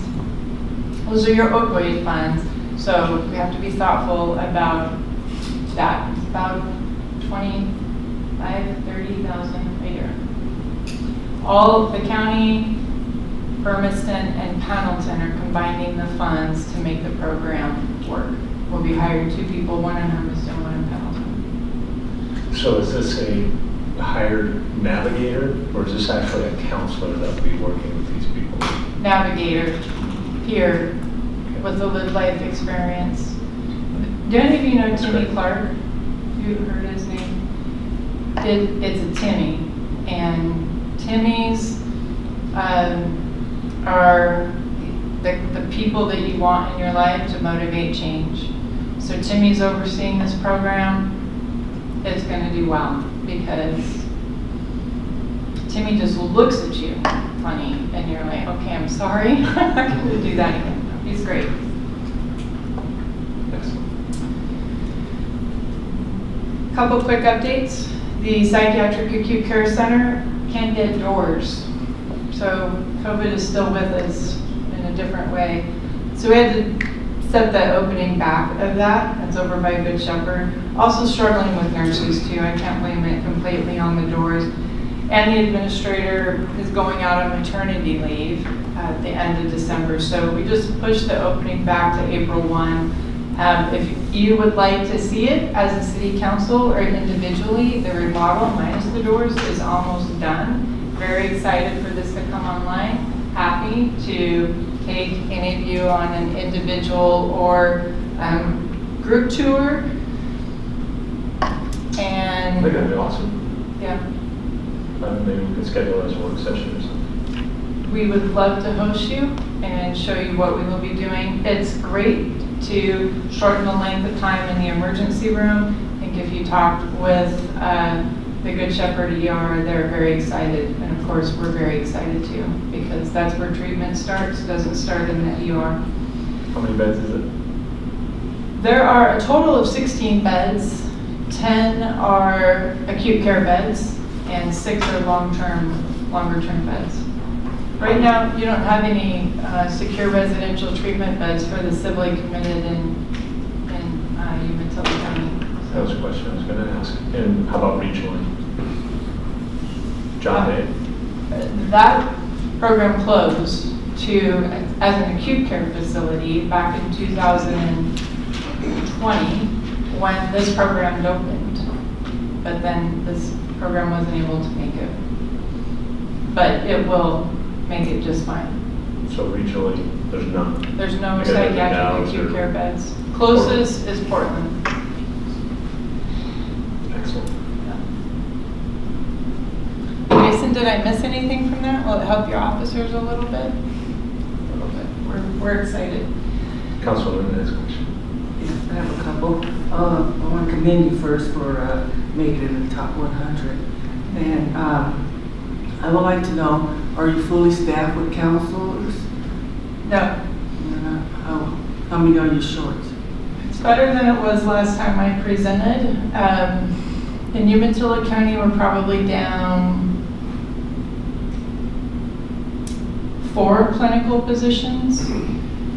We are down 4 supervisors also in Umatilla County. And that right now is our biggest pain point, counselor, is the number of people that supervisors are supervising. It's not,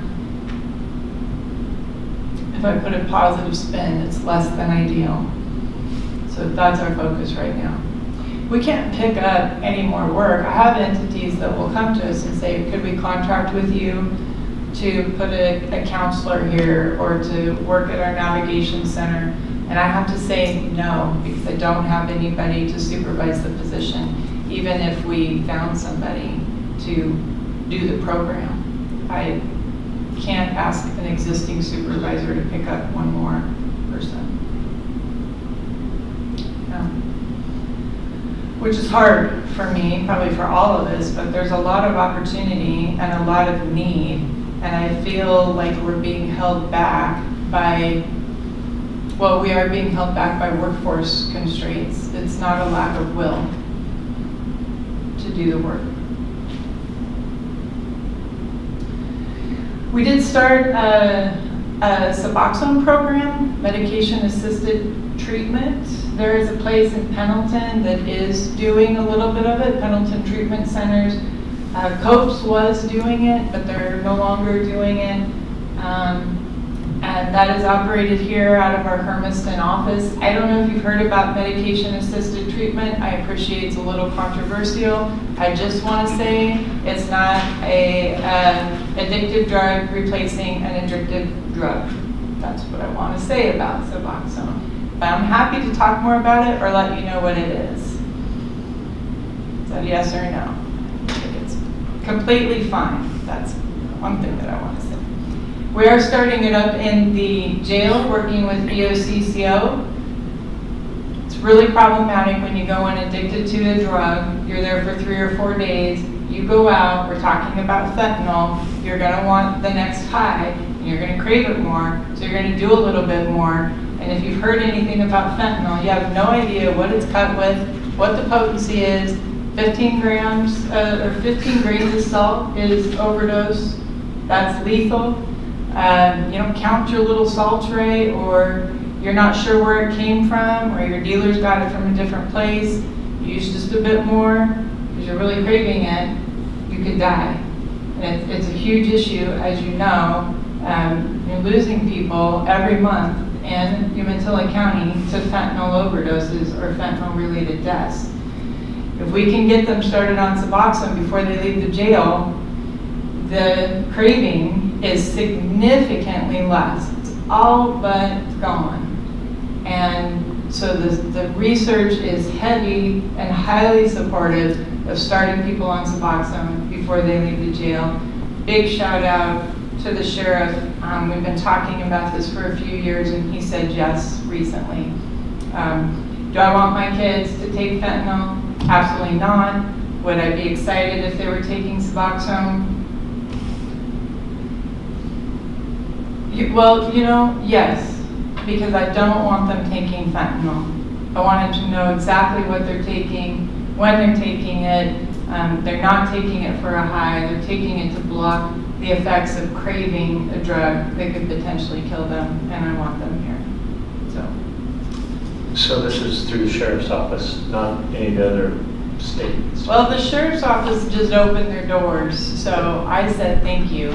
I'll take care of the rest. Well, I mean, we do have to work with the sheriff's office and the jails to get it coordinated, and that is happening. They've just been amazing. So that jail system, not the state jail system? I don't know what the prisons are doing. Okay, so I this is more for probably not. acute people going through detox, Mhm. only short-term committed, Yeah. gotcha. Yeah, I mean, so Suboxone, some people are talking about it, and I think it's a good conversation. It's like if somebody needs diabetes medication, do you withhold that? And no, you don't. I don't want to get into, I could talk ad nauseum about the politics or the philosophical piece to that. What I do know is that it's a patchwork quilt in Oregon for how it's being applied. Umatilla will be, to my knowledge, the third jail that's doing it, and I think that that is incredibly applaudable because it's the gold standard for fentanyl or any kind of opioid treatment. It's gold standard. Not asking anybody for money, not here asking for money. I found the money with other partners, so happy to be doing that. Thinking about doing some adolescent respite in Umatilla County, probably Hermiston, because there is no place right now for adolescents to go other than the emergency room while we're waiting for a bed to come open somewhere on the west side of the state. So I'm going to talk with Byron a little bit about that. It's just an idea that I'm having. It's not right for our kids to be sitting in the emergency rooms waiting for some bed somewhere. There is the subacute facility that will be opening in Boardman. Got to go through the building process for that, have secured all the money. That's for littles, though it's being built for littles 8 to 12. I'm thinking more about adolescents. It's a significant concern, and it's taxing our families, taxing our schools. 2 or 3 beds. We did purchase a couple of homes in Hermiston, but I can't say that we added any additional beds. This is for adult foster care. The beds, the homes were up for sale, and the providers were going to leave. So we purchased them to just keep the homes so that we didn't have anybody that is living there out on the streets. So I wanted to end with a quick thing by Margaret Mead. Margaret Mead's a cultural anthropologist, deceased, but she was really active in the 50s and 60s. I don't know if anybody's heard of her. She was giving a lecture, and she asked the students, what do you think is the single greatest contribution to any civilized society? What would be a sign? And so there was comments like fire, or inventing the wheel, or irrigation so that you can have agriculture more readily available. And all good answers, but in her opinion, not the right answer. And what she put up on the board was a picture of a femur that had healed. And what she went on to say is that any animal that breaks its leg in the wild will die. It can't get water, it can't get food, it's likely not going to make it. That the only way that you can live if you break your femur is to be cared for. And that in her opinion, this femur of this mummy that she showed that was, you know, I don't know, thousands and thousands of years old, it had healed, and it's because somebody had cared for this individual so that it could heal and they could go on. And that really resonated with me. It's people helping people that is at least a part of our society continuing. And I wanted to say thank you for letting me be here today, for letting me work with Jason and Travis and Kathy. We don't take our contract for granted, and I just love what I do. And hope I didn't talk too long. I know I can be boring, but I'm passionate about this work. And Byron is great to work with, and Jillian. Other questions, counselors? You know, it's always a pleasure to have you come and talk. Obviously, you're passionate and love what you do. Again, I just want to say thank you. Thank you for coming to Umatilla County. Thank you for providing the mental health services that we were struggling with for so long. I know it's a continued challenge, and it's constantly an uphill battle to try and find staff and resources, and you're overburdened with, the challenges we're dealing with fentanyl in the streets and mental health issues within our community. And I just want you to know, and your staff to know, how much we really appreciate all the work you're doing to help us heal as a community. Thank you. I will pass that on. That's part. All right. We are now on to the first opportunity in our City Council meeting for citizen input on non-agenda items. So if there's anybody here this evening that would like to speak to anything not currently on our agenda, please come up to the microphone up front, introduce yourself by name and address, limit your comments to less than 5 minutes, and direct them to me. All right, seeing none. We're going to move on to the consent agenda. Consent agenda items A through D. Does the council need to pull any of those?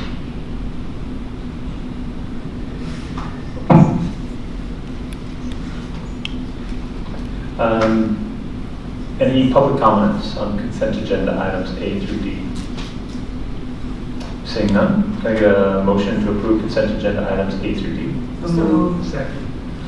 Then moved by Councilor Linton, seconded by Councilor Primer, that we approve consent agenda items A through D. Roll call. Yes. Yes. Yes. Yes. Yes. Yes. Yes. Motion passes 7 + 1 to 0. Future Philip Spicer Kuhn counselor. All right. Ordinances and resolutions. Ordinance number 2350, amending Chapter 97 of the Hermiston Municipal Code. Mr. Smith. Yeah, Mr. Mayor, members of the council, when you adopted on September 11th the Chapter 97 related to camping, there was maybe some things that we missed that were brought up in that meeting. We waited until that ordinance was effective, so it would be a little bit simpler to make those modifications and it'd be more clear when they would become effective. So we're here before you tonight to address a few things. The main concerns that were brought up was related to vehicle camping. So what's in the amendment would require a vehicle to be moved 1 block or 600 feet every 24 hours if someone is camping in their vehicle. And you have to keep that separate. That's a different rule than it is for someone who's just parking on the street. That's something that staff had to come to terms with as well. It's a different rule. Vehicles can't be parked within 60 feet of residence. They also cannot be parked for camping within 750 feet of an elementary, secondary, or career school attended primarily by minors, which is similar to the restriction related to whether they can use, what public property they can use to camp on outside of the vehicle. Then the other related to camping is parking lots connected to any dwelling are not allowed. So again, they need to be away from residential areas to be camping in their vehicle. And then the last was a clarification. Because we had borrowed this language from other cities, we had in there restriction related to the Hermiston Cemetery, which currently isn't in the city limits. So we just said in any cemetery. We don't have any in the city limits, but that is an area that other communities have found to be problematic, and in the future, cemetery could come into the city limits, so then it would be ready to be addressed. Those are the proposed changes. Be happy to answer any questions. Any councilor comments? Mr. McCarthy. Yeah, just curious, 2 of them. On bullet point number 1, vehicles must be moved 1 block or 600 feet every 24 hours. I assume as a matter of enforcement of that, that would be considered a radius of 600 feet, like the other side of the street wouldn't count. Correct. And then in terms of the parking lots connected to any dwelling, would that still be enforceable if the owner of the property didn't have a problem with it? You want to help me with this, counselor? There we go. So that section is related to the opportunity for owners of properties, entities which have generally been churches or retail places that actually have parking lots, that they could come to the city, be permitted to have a certain number of parking spots on their property for camping, and within that program, there's a number of things that they would have to do as far as providing bathroom facilities, hand washing, garbage, all that sort of thing. And so this clarification is just to indicate that that won't be permitted in areas with dwellings, homes, apartments, to keep this more into those, like I say, the commercial type areas. So somebody that owns, for example, an apartment complex couldn't allow 4 spaces. They wouldn't be allowed to qualify under this program to let people camp in their car in their parking lots. Right? I mean, that's kind of the situation we're trying to get away from.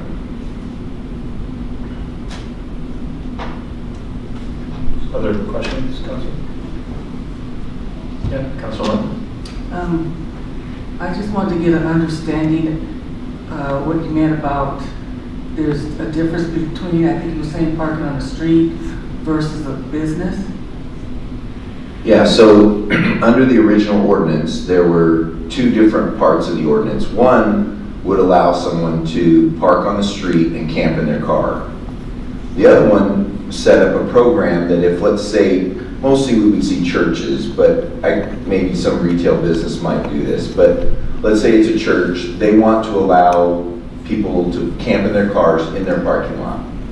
So they could come to the city, set up, and as long as they meet our requirements, they could have X amount of cars parking there for people to camp in, or vehicles, because it could be trailers, like a camp trailer or something.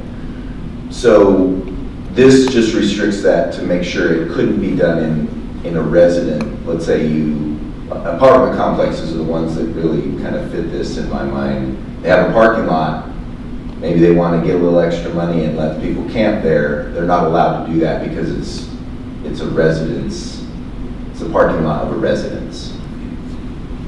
Thank you. Councilor Perm? So, if I'm understanding you correctly, I'm sorry, if I'm understanding you correctly, one of the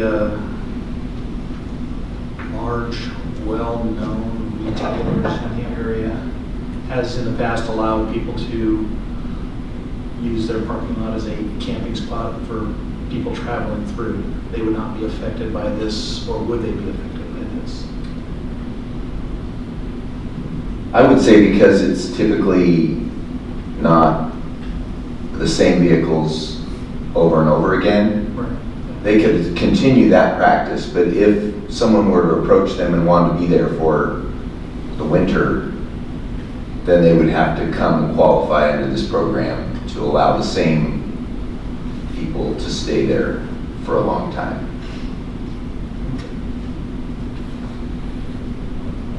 Other questions? Okay. Is there any public comment on ordinance number 2350?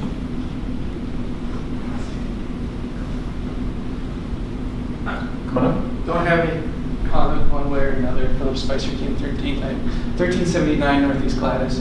I just want to thank the council for giving Stepping Stones notice. We like to be on top of these homelessness issues. The last time this ordinance came before the council, we didn't really have any notice that it was going to be there. We didn't know. I think we wanted to be there that time. So we're here this time, and I just want to thank you for giving us notice and letting us know what's going on, and thank you for your continued interest and support in this area. Thank you. Thank you. Not often we get people that show up and tell us that we're doing something good, so it's nice to have an official in the city, or come to the city council meeting and tell us that we're doing the right thing. So Thank you for that vote. Any other public comment? All right. Mayor requests first reading of the ordinance be read by title only and calls for a roll call. Roll call. Yes. Yes. Yes. Yes. Yes. Yes. Yes. Motion passes unanimously. Mr. Tubby. First reading of ordinance number 2350 by title only, an ordinance amending the Hermiston Municipal Code by amending Chapter 97 entitled Use of City Property for Camping. Mayor requests that the ordinance be put on for final adoption at this meeting, that second reading be by title only and calls for a roll call. Roll call. Yes. Yes. Yes. Yes. Yes. Yes. Yes. Motion passes unanimously. Mr. Tubby. Second reading of ordinance number 2350, an ordinance amending the Hermiston Municipal Code by amending Chapter 97 entitled Use of City Property for Camping. Can I get a motion that ordinance number 2350 be adopted and become effective 30 days after adoption by the City Council? So moved. Second. It's been moved by Councilor McCarthy, seconded by Councilor Primer, that ordinance number 2350 be adopted and become effective 30 days after adoption by the City Council. Roll call. Yes. Yes. Yes. Yes. Yes. Whoops, sorry. Yes. Motion passes unanimously 7-0. So in 30 days, this will take effect and can now be enforced. Correct. Perfect. And our officers already are aware of this ordinance? Now, they're already able to enforce all the other Oh, just the components. points? It's just the ones that we're adopting tonight would take 30 more days was the changes. Okay, so like vehicles moving. Right. I mean, they can require the vehicles to move. There isn't a specific distance right now that they have to move. Perfect. Okay, thank you. All right, resolution number 2292, review and approval of building code updates. Mr. Smith. Mayor, members of the council, the state of Oregon allows us to operate a building codes program. And as part of that, we're required to adopt the codes that they adopt, that the state adopts. So they adopted a few new updated codes, and those that are new are the plumbing specialty code, the electrical specialty code, and the residential specialty code. And so we are requesting that we adopt those so that our building code staff can enforce those new codes. Any council comments? Any public comment? All right, can I get a motion to adopt resolution 2292 and lay it upon the record? So. Second. Been moved by Councilor Brown, seconded by Councilor McCarthy, that we adopt resolution 2292 and lay it upon the record. Roll call. Yes. Yes. Yes. Yes. Yes. Yes. Yes. Motion passes unanimously. Resolution 2293, award contract for constructing Southeast 9th Street. Mr. Morgan. And Mr. Morgan will be. Good evening, Mr. Mayor, members of the council. Requesting this evening that you approve resolution 2293, which is award of contract for construction of improvements in the vicinity of Southeast 9th Street. Important to keep in mind that this project is 100% funded by Amazon Web Services. For a number of reasons, it made sense for the city to actually implement the construction of the project with Amazon reimbursing the city for all the costs. Generally speaking, the project will construct nearly 4,000 feet of new water, sewer, and roadway, as well as install a new sewer lift station in that vicinity. So let me see if this works. Oh, cool, I'm straight on. So this is the general southeast or South Hermiston Industrial Park area. There's 395. There's Walmart Distribution Center. This PDX 138 is the data center that's under construction currently. There's Kelly Boulevard and Penny Avenue. Breaking ground hopefully this winter sometime is this general area here, which is the next data center campus, PDX 245. The improvements that we're discussing here this evening are to extend Southeast 9th Street, which is represented by this north-south line, which would take a new street south from the intersection with Penny all the way down to Feedville Road, and then installing water and sewer in that same length there, and then also extending Penny Avenue west to the property line of the PDX 245 site, as well as extending water and sewer in that street, and then installing a new sewer lift station there. One thing, before I get asked the question, I will point out that line right there that looks like an arrow is not pointing to anything. That is actually the center pivot when the satellite flew over. That is this pivot sprinkling the ground. I've been asked that question a number of times whenever I show this map, so I apologize, that's not pointing at anything.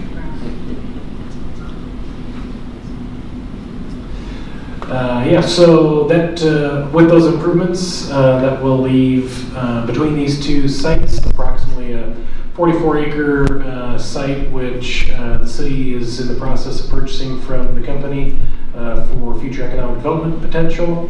These improvements fronting on there will bring that up to full shovel-ready status. And then additionally, the company plans to surplus approximately 20 acres north of the Penny Avenue extension, again leaving that readily available for future light industrial development. So this project was highly sought after by the construction community, so we received 8 total bids last Tuesday. The engineer's estimate for the project was around $3.25 million. The low bid came in at around $2.5 million. So I'm just showing the lowest 3 there so you can read the numbers. I think I included all 8 of the bids in the packet. So my recommendation this evening would be to award the contract to Colbert Construction for just under $2.5 million. Any questions? So, Mr. Morgan, it's like a $800,000 difference. Between the engineer's estimate? Yeah, so that's what we've noticed with a lot of the projects we've had down there in the South Hermiston industrial area. We ran into that when we built Southeast 10th Street, as well as also when we did the Penny Avenue extension, that the engineer's estimate came in quite a bit higher than what the actual construction prices are. That's very different than what we see elsewhere in town. The biggest reason for that is the digging and trenching through the soil out there is extremely easy, and so when they run these estimates at a very base level estimate, it's like a 5% process of what they've, they're not going through every step of the process, and so they're throwing generalized numbers at it for trenching and that type of thing. And so if they're using that generalized trenching number, those end up coming in high. So when we drill down and look at the actual bid items in each of those, it's that trenching cost that comes in way lower because they're just digging through pretty easy to dig topsoil. Sand. Yes. Yeah, there's not 240 boulders. Probably. Yeah, exactly. There were, I think, there were 2 bids that came in above the engineer's estimate, but yeah, most of them were above the engineer's estimate on this one. Okay, the other question I had for you too was, you said potential available economic development sites. Are they going to allow us not to have to buy them, kind of like the options that we had with Food Right Farms or with? Yeah, so the intention, the couple of different components with those 2 properties. The one outlined in blue there, they need to have somebody other than themselves own the property, mainly for their air quality permit, and so they need to offload that, not own it themselves. And so we've been working with them since this time last year on getting that offloaded. And I think there's strong benefit to the local community of having that owned locally, and so we've worked with a handful of local potential property owners to make that happen. And so I think at the end of the day, if the city needed to offload it, we could offload it relatively quickly to a still local property owner. But just based on their timelines and when they needed to get it sold, I think the city will hold that as kind of a holding property for now, with the intention of either selling it sometime within the next 5 years for development, or if we need to, I think we can relatively easily sell it off to one of our other economic development partners here in the region. I think it's just much better for the community that a local entity controls that rather than an entity in San Francisco, I guess I'd say. No, I guess the question I had was, are we going to have to outlay resources financially to buy the property instead of just having right of refusal on any action of that property? For the blue one, yes, we would not be purchasing the yellow one. Okay, thank you. Were there other questions? Yeah, Councilor Lynn? I would just like to know, is the Culver Construction, is that a local construction company? I believe they're out of Battleground, but I can't, they're somewhere from over there in that area. Okay. In some of these projects, will we be using local companies? Yeah, so one of the things, I mean, we can do a lot of different things to encourage participation from local companies. One of the biggest things that we can do is we break them down into smaller components, because one of the big issues that you run into when you have some of these large construction projects is that if the total price tag is too large, then they run into challenges getting bonded in order to do it. And so these smaller local contractors often can't, they don't have the bonding capacity in order to do a $20 million project or something like that. So we've been trying our best to break these projects down into smaller individual projects so that the local contractors have more ability to bid on them. Okay, thank you. And for example, if you look at the list of all 8 bidders, 3 of them are companies that we could easily identify as local, but they weren't the low bidder. So I mean, we have to do the best we can.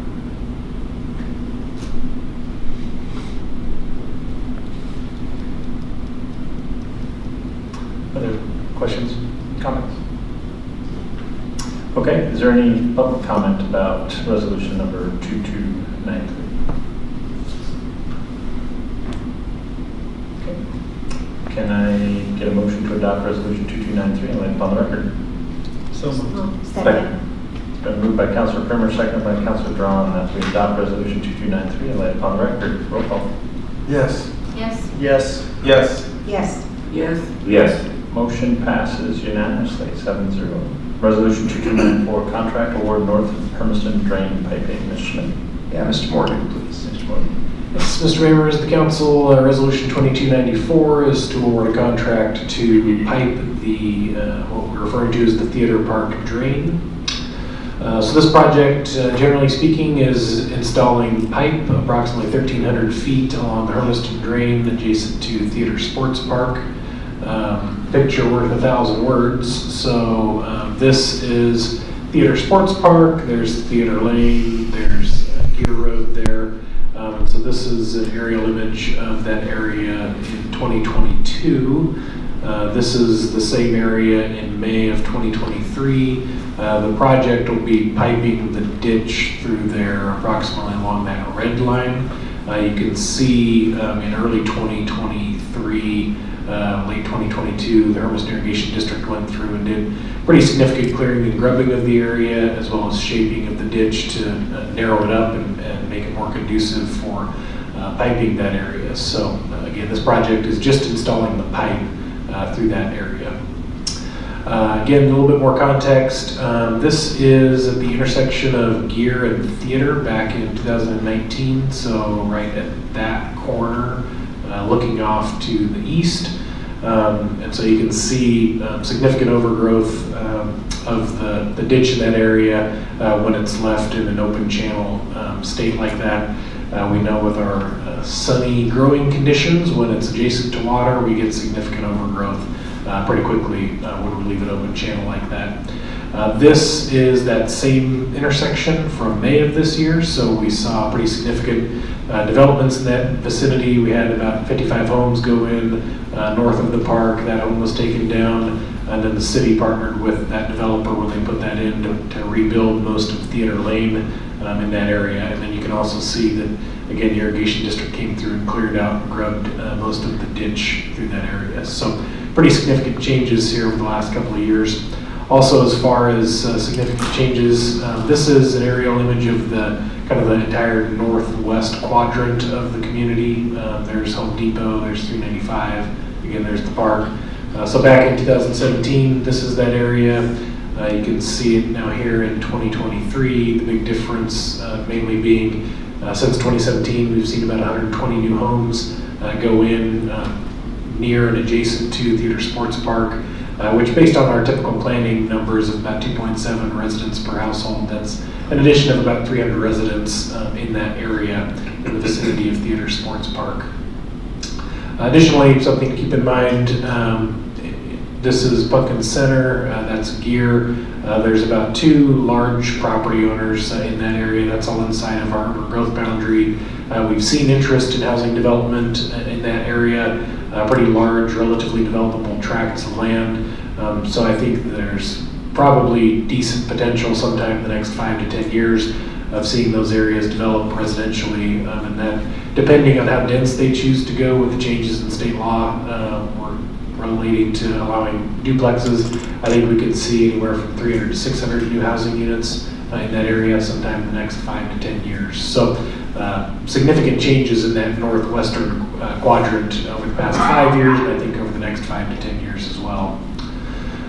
So all of those new homes, they liked request park amenities, those types of things. So Parks Director Brandon Arts was able to put together this highly conceptual concept of what some potential enhancements may look like to Theater Sports Park if we're able to pipe that area.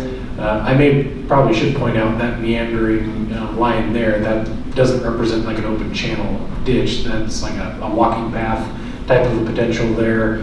Additionally, by going through this process, the city worked with the adjacent property owner. Let me see. Yeah, so this is Kopak's Nursery right there. They did have a portion of their property extended as a really small sliver all the way out here to Gear Road, but the entirety of their property was underwater, under the ditch essentially, so it was useless to them.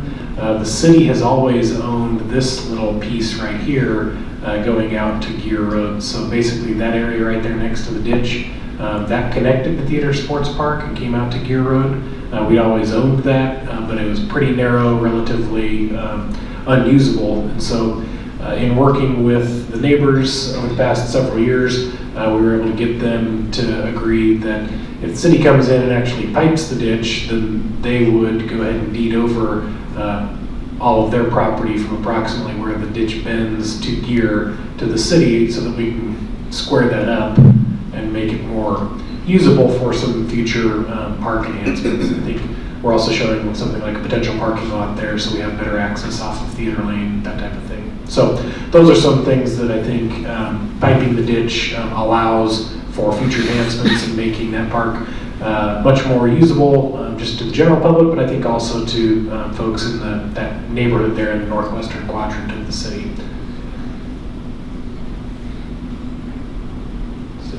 Yeah, so again, important to keep in mind, this contract specifically, what it does is just install the pipe along that red line. So the city already owns all of the piping that's stored there at well number 5, and then put a minimal amount of cover over the top, about 5 feet of fill material.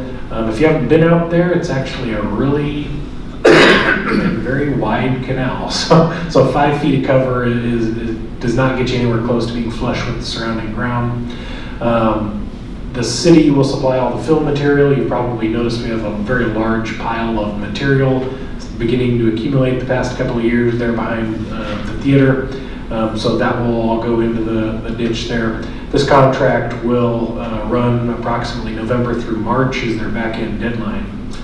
Then after that project is complete, that'll lead to some pretty significant additional work on city crews to move the rest of all of that fill material from behind the theater and bring that area up as close to as possible, flush with the surrounding ground, to leave it in a state that we can again begin to do some of those other enhancements in the future.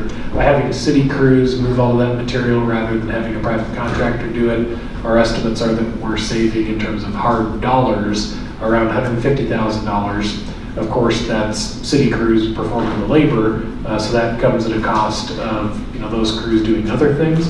We feel pretty confident, though, that given no hard deadline on the back end and allowing multiple departments to work on moving that material over the spring and early summer between the streets, water, sewer, and parks departments, that we'll be able to feather that into our workload and save that $150,000 in cash that we would have otherwise had to pay to a contractor. So that will proceed throughout the spring as part of work after this contract. And then, as I mentioned, the amenities that, what we're showing there, again, that's just kind of a highly conceptual concept. we're not installing any of those this spring. That would be something for future work. So when we put this project out to bid, we received 6 bids, showing the 3 lowest there. The engineer's estimate was about $175,000, and the low bid came in from Odyssey Contracting at $157,000. So with that, I'd request your approval of the resolution to award the contract to Odyssey Contracting. Mr. Morgan, once the piping is complete, will we be able to square up the corner of Theater Lane, and is that something people could drive on? Square it up, meaning? Well, take that bumper Out the guardrail. out of there. Yeah, so that was when we worked with Monte Vista Homes, who put in the Theater Park subdivision here several years ago. We worked pretty extensively with them on, they were only required to rebuild that portion of Theater Lane to Centerline, and so we worked with them to fully design out the entire street width there, even knowing though that this guardrail shows up about 6 feet into the street section. But we knew that eventually someday we might pipe that ditch, and so what we participated with them was fully design it out, rebuild the entire thing out to the guardrail, and then now we have that profile established, and so that we can easily go in and finish off that street section. So this will allow us to, at some point in the future, do that full width widening of Theater Lane there. Because obviously with all of that additional development that I showed north of Theater, both east and west of 395, I think we're encouraging more people to utilize Theater Lane to travel kind of east-west across the city there. Yeah, if we get Harper and Gear improved at some point too, it's going to make it a lot more accessible too. Other questions? Yeah, Councilor Brook. Just more of a comment, so more a comment to city staff, so thank you very much. It sounds like all departments are going to be all hands on deck, so it's going to be probably a really special project, a lot of cross-training for a lot of people having to do all that. I appreciate the partnerships with the different departments, but also with the different entities. So I know Colpax had a big hand in also being able to donate that land. And even the irrigation district, it's kind of a shame they weren't able to follow through all the way, but you know, they were helping it at the very beginning, so I'm excited to see how this turns out. Thank you. Anything else? Any public comment about Resolution 2294? Hello, it's me again, Philip Spicer again, 1379 Northeast Gladys Drive. I don't know, every time I see this, I've always been kind of thinking the city's missing out on a bit of an opportunity here. You live in the desert, you have basically a natural water feature that's over running through the park. I would think you would want to enhance that. Maybe put a path along it so people can walk down. Going back to that picture you put up there, looks a lot nicer thinking you got a little stream meandering through the park than a little paved pathway. Probably save some money in irrigation too. Probably run about the same cost as doing that. Just always thought it'd be nicer to have a water feature. It'd be nice to have something like that in the city parks. Just think of what Belt Park looks like now that we opened up that stream that flows through it, as opposed to having it covered over and piped through there like it used to be. Those are my thoughts. Looks like I probably need to get out of here. It's nice seeing you over there. My daughter's getting pretty anxious. Thanks, So, thank you. Thank you. Any other public comment? Okay. I would take a motion to adopt Resolution 2294 and lay it upon the record. So moved. Second. Moved by, is that you, Councilor Harden? Yes. Councilor Harden, second by Councilor Brown, that we approve Resolution 2294 and lay it upon the record. Roll call. Yes. Yes. Yes. Yes. Yes. No. Yes. Motion passes 6-1. Councilor Linton in opposition. Resolution number 2295, updated IGA with City of Pendleton for IT services. Mr. Smith. Yeah. Mr. Mayor, members of the council, in November of 22, you approved an IGA with the City of Pendleton for IT services. That one was a unique agreement among the others that we've done because the City of Pendleton already has some in-house IT staff, so it had some different terms, different things. What we're putting before you tonight is a kind of more along what we've set up with other agencies. It also does a 3% increase on the amount that that they're agreeing to pay. And basically, this will now terminate June 30 of 2024 with a potential for a 3-year renewal, which is what we typically have. And the other change is, originally the City of Pendleton wanted just kind of higher level engineering services. Now we're going to basically all types of services. So those are the 3 major changes to this agreement. I request approval. Mr. Smith, last time when you talked about IT services, you said if we added any additional services on, we were going to need more staff. Right. This is the same level of service. We had 24 hours with them before. We've got 24 hours now. So you said this was a higher level of service. They were requesting more services. Is that not accurate? Really, what it's requesting is a lower level of service. It's allowing our kind of customer service type or desktop level of support rather than our engineers, which is our more expensive, higher level employees. Gotcha. So we're transitioning from engineering support to customer service. Right, to strictly engineering to our full array, which would be more targeted toward the desktop than the engineering level. Okay. Councilor Perman? That was my question. Okay. Any other? Sorry. Any other questions? All right. Any public comment about Resolution 2295? Can I get a motion to adopt Resolution 2295 and lay it upon the record? So moved. Second. Been moved by Councilor Primer, second by Councilor Drawn, that we adopt Resolution 2295 and lay it upon the record. Roll call. Yes. Yes. Yes. Yes. Yes. Yes. Yes. I think, this is one example of collaboration between multiple entities, multiple cities. The city of Hermiston was actually recognized at the League of Oregon Cities meeting last week for its IT services. And we were one of the... And we were nominated for the award. We didn't receive it. And so we were one of the 6 cities across the state that were nominated for a pretty prestigious award. So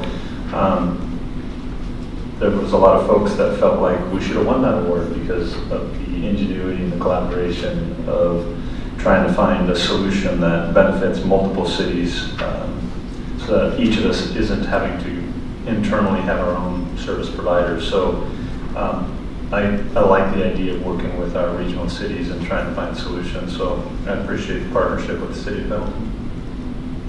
And thank you, Mr. Smith, for your willingness to take this on. All right, September 2023 financial report. Mr. Smith. Yes, so start off with the Urban Renewal Agency. We don't have a lot of activity in this area at this point. We're going back to relook at the design of the 2nd Street Gateway project, and we're waiting for the tax dollars to come in November. So both revenue and expenses, we haven't seen a lot of activity. Oh, the one note I did want to point out, the interest rate in the local government investment pool is now 5%. So it continues to go up. This last time, I think it was 2 increases within a month. So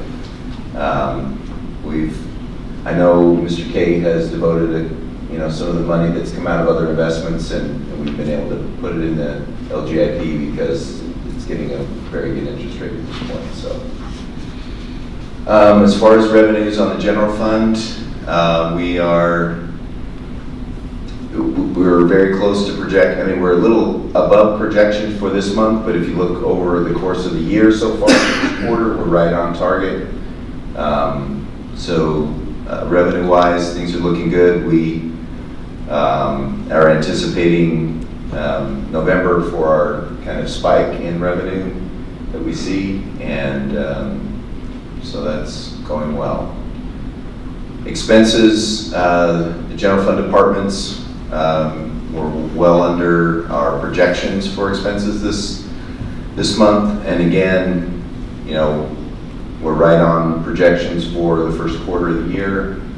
So both sides of the fund look like they're going in a good direction. If we look at kind of the detail, the different areas, different groups of departments, again, we're still kind of on track from a quarterly standpoint. This is the area of potential concern. Looking at general fund balance, if we look at projections, we are going to be in trouble next month with our minimum reserve policy, but we are looking at, we've asked all the departments to try to hold off on any large expenses, those types of things, so we're hopeful we can kind of squeeze in and be under our projected expenses for October. And we're also trying to adjust, you know, we're using historical numbers, and the county has recently changed their policy on how quickly they send us our property tax payments, and that's kind of messing up based on our projections, because they're holding them a little bit longer than they have in the past. So that's going to affect these models, but it's not anything that's in our control at this point. So we're trying to control the expense side. Utilities, street funds, all of these funds are looking good. That red 2% shouldn't be red, because it's a good thing that our expenditures are less than what we're projecting. So that should be black. And in all of those four funds, that's the case right now. Both revenues and expenditures are in the direction that they're supposed to be based on projections.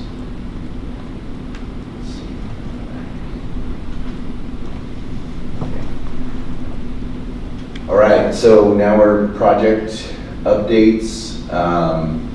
North First Place reconstruction. We're hopeful to see, I think they're still on track to start paving this week, and we anticipate potentially Friday will be when they close Hermiston Avenue and First Place there, and it should only be one day. That's their plan. So hopefully we're still on track for that, and we're out communicating with the businesses that will be affected by a complete closure there. System expansion of the regional water system. We were able to finalize phase 1 of the pipeline work, which was to get under the feed canal, and now we're working on design on phase 2 and anticipate bringing an award of contract for that project next month. So this is well 5 over by Theater Sports Park.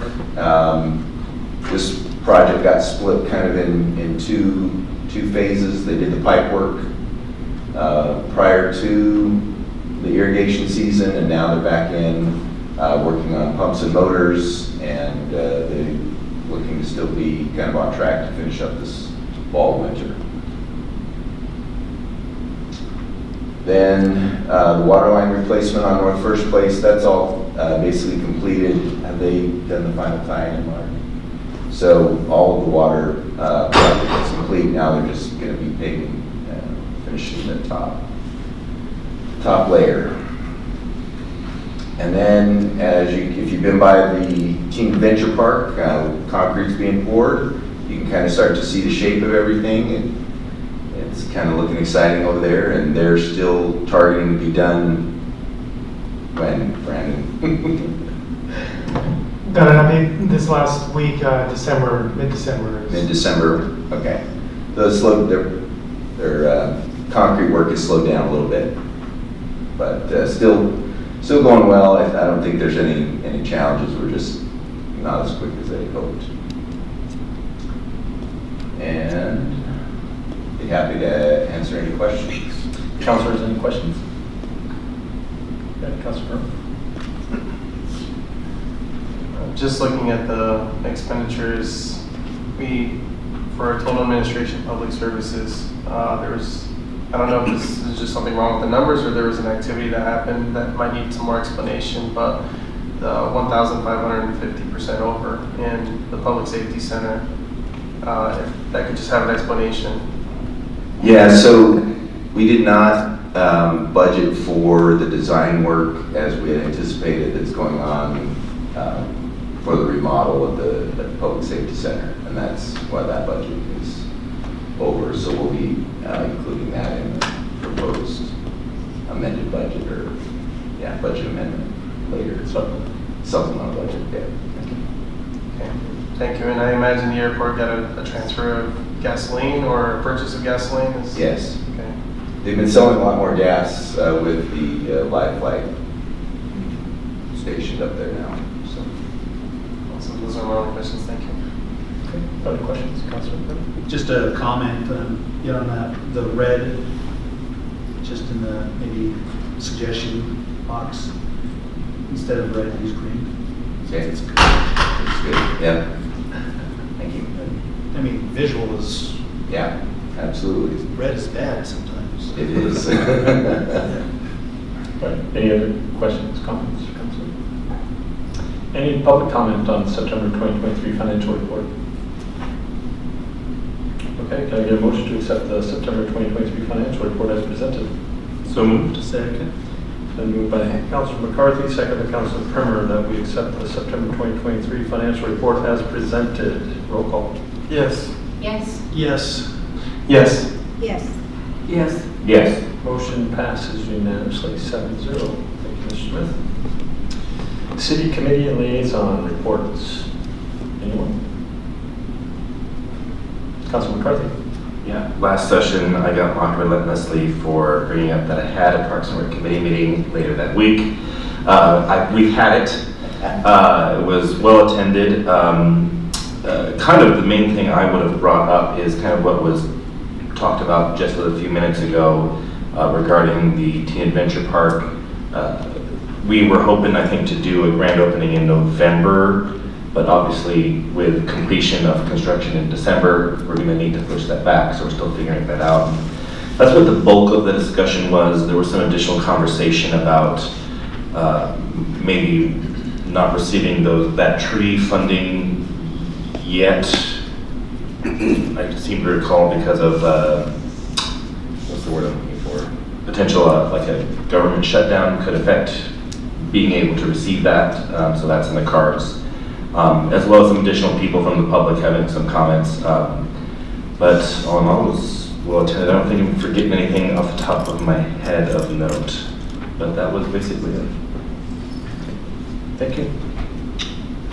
Are we planning for our Christmas event? Yep, that's on the agenda coming up. Perfect. What's the date? Go ahead, Brandon. Yeah, Brandon, you got a date?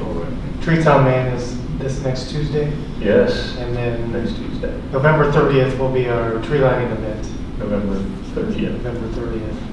December 7th is a little bit too late to do tree lighting, so November 30th. This is the first time we've done it in November. Hopefully Santa's beard is ready by then. The extensions. I heard it looks pretty good right now, so. All right, any other committee reports? Yes, sir. Yes, Mr. Herman. Yes, we had the Public Safety Committee meeting just prior to everything today. Chief Hermiston and Sheriff Rowan were both present to give us a little bit of info on what's been happening. I'm not gonna try and encapsulate all the numbers that Chief Hermiston threw out at us, but there's things are going up, things are going down. You can't really predict a whole lot. There are steps and measures being taken to combat the current shooting issues that are taking place, but with things being the way that they are, today's witness is tomorrow's victim is the next day's suspect. So, getting that type of information is difficult at best from that segment. So, you know, that's a battle that they will always have to fight. But you know, strides are being made. One of the things that was brought up in it is, remember, the TIP 411 program is out there. You know, people having information regarding criminal activity are encouraged to use that to try and maybe move some of this information forward. You know, it's not necessarily a replacement for the dispatch system, but it's a means of providing information to law enforcement in what could be an anonymous manner if necessary. For more information, pick it up online. But they you did bring the names, and I do not have the names of those folks forward, but five people in the pipe for coming online, 6 that have been hired or in the process of being hired and put on. They're either in various stages of being at the academy or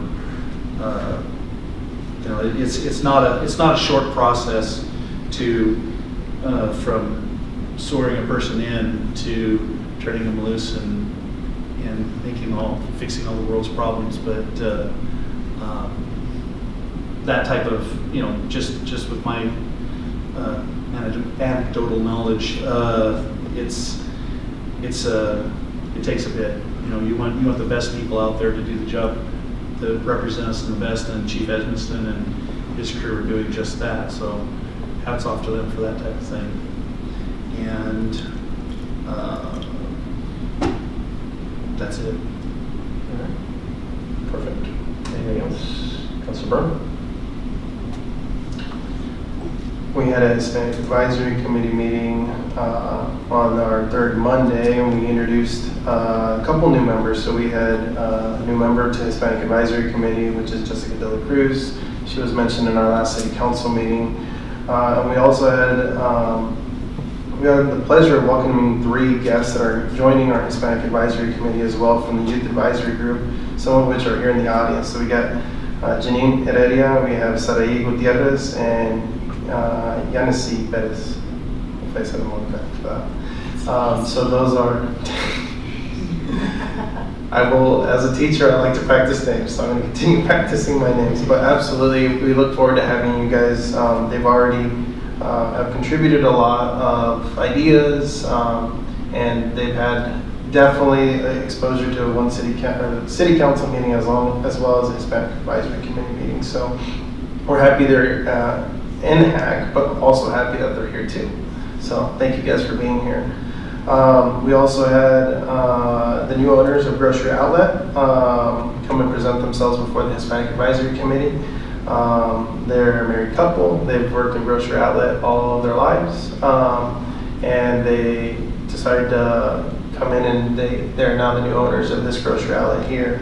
And so they're from Oaxaca, or one of them's from Oaxaca, Mexico. And so it was great to kind of get them situated and accustomed to Hermiston, to welcome them here. When they bought that Grocery Outlet, this was their first time literally coming over. So it gave me a lot of vibes of when I moved to Hermiston right after college. I just moved here, and I'm like, here I am, and much like they're here. So we welcome them with open arms, just as we welcome all Hermistonians. Other than that, I believe that's all that I have on my end. Councilor Duran, do you have anything else, or did I cover it all? Covered it all. Gracias. Right. Any other committee reports? Yes, Councilor. So on October 11th, we met as a library board, and the engineers were able, or architects were able to get feedback from the community from the different events that they attended. And so we were able to look at some possible ideas, whether having a staircase inside, you know, the library and all of that. So it was interesting to see and hear some feedback from friends of the library. Just they're the ones that kind of use it a lot, and so it was neat to see some of the possibilities, and just they were waiting to see what the budget was going to be like to kind of branch out from there. So it was exciting to hear some of the feedback that some of the friends of the library had said, the library board, and also the communities, they kind of aligned. So it was nice to hear that. Also, community members felt like our young people needed to have a space as well and needed to welcome all kinds of families in there. And so it make it an opening space so that parents that have children could still kind of keep an eye on their kids while they were there in the library. So a lot of new possibilities, and it'll be interesting to see what the city council decides. Excellent. Anybody else? Yeah, Councilor. Just one more addition to our Hispanic Advisory Committee meeting that might come at some point to the City Council. The Hispanic Advisory Committee was wanting to see what ideas, so they're going to brainstorm some ideas, but what we could do to acknowledge Hispanic Heritage Month here in the city of Hermiston. So Hispanic Heritage is from September 15th to October 15th, so it's already passed, but for the next year, if we're gearing up and want to acknowledge it, and have more participants in it, the committee is going to brainstorm some ideas and see what ideas we can bring back to council. How about this year? You working on the Cinco de Mayo event? Is it going to be a unified event? Are you going to do two separate events again? What are the thoughts of the community? Actually, kind of the points that I was mentioning about Hispanic Heritage, we were kind of going back to the table and reaching out to the nonprofit Cinco de Mayo and seeing if maybe they could also help us with Hispanic Heritage. I think right now there's still discussions that still need to be had, but I'm certain that there is going to be a Cinco this year, whether it's two or whether it's one. That's still, I think, in the talks. But hopefully there's a unified event that happens. Okay, thank you. Any other council committee or city committee or liaison reports? Nope. All right, I know it's getting late. I'm going to breeze through mine. Just want you to know I'm out there beating the streets all the time for you guys in the city. So met with the governor, met with Senator Wyden. I was at the League of Oregon Cities from Tuesday through Saturday last week, representing you and the city. Spoke on two separate panels. One was a full house in the big room, and so it was a really good conversation. The event went really well. It was like the second largest attendance they've ever had. It's the most revenue they've ever generated. It's the most sponsors they've ever had. So I can't wait to the day that we have the resources that we can send you guys back to that event, because I know it was a missed opportunity for learning for you guys. There were some really good things, including City Manager Smith spoke on a panel that was a packed house. We had to bring in an extra 20 chairs to the room, and people were still standing around the walls to listen to Byron speak. So it was a well-attended event. I also went to a small city meeting last week. They're all blurring together now. LSU was the week before. Yeah, and the small cities meeting was last week.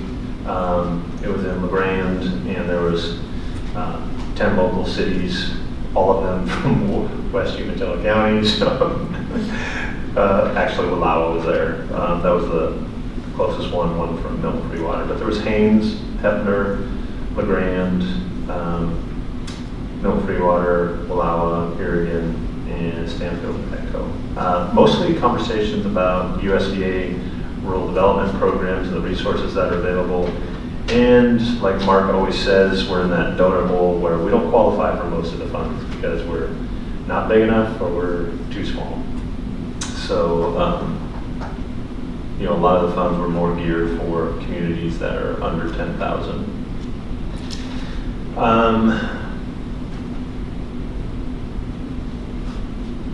That's it. Others, Councilor Peterson. So just one quick thing regarding the League of Oregon Cities. So I wasn't there, obviously, but I did get a call prior to the Women's Caucus, big meeting of the year, asking if I would accept a nomination from the floor for the board of directors, and I said I would. So the next day, Councilor Mindy Garlington from the city of Gladstone nominated me for the board of directors, and it went through, so I will be serving on the board for the Women's Caucus again. I guess they liked what I was up to prior, so I'm signed up for another round. Oh, and the Oregon Disabilities Commission met last week. I will keep you tuned in what's going on. We've got some changes that are happening on the state level regarding apartment permits and stuff, and they're looking to us for feedback, and so I'll keep you guys in the loop on that.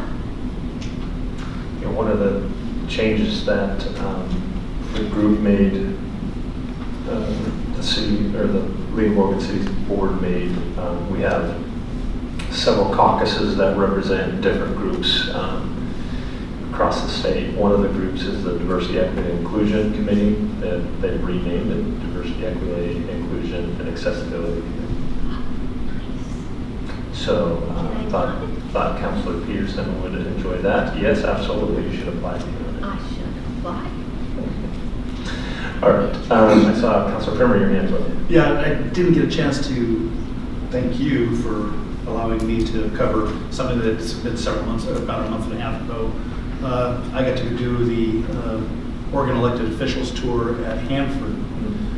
Took us out into all the backcountry and radioactive areas. As far as I know, I don't go in the dark, but it was a very, very interesting tour. It was out there for 4 hours, and they literally took us to one of the highest security areas out there where they store the strontium and cesium, turn the lights off, let the place glow for us. So that was a little disconcerting. So that's my scene of this.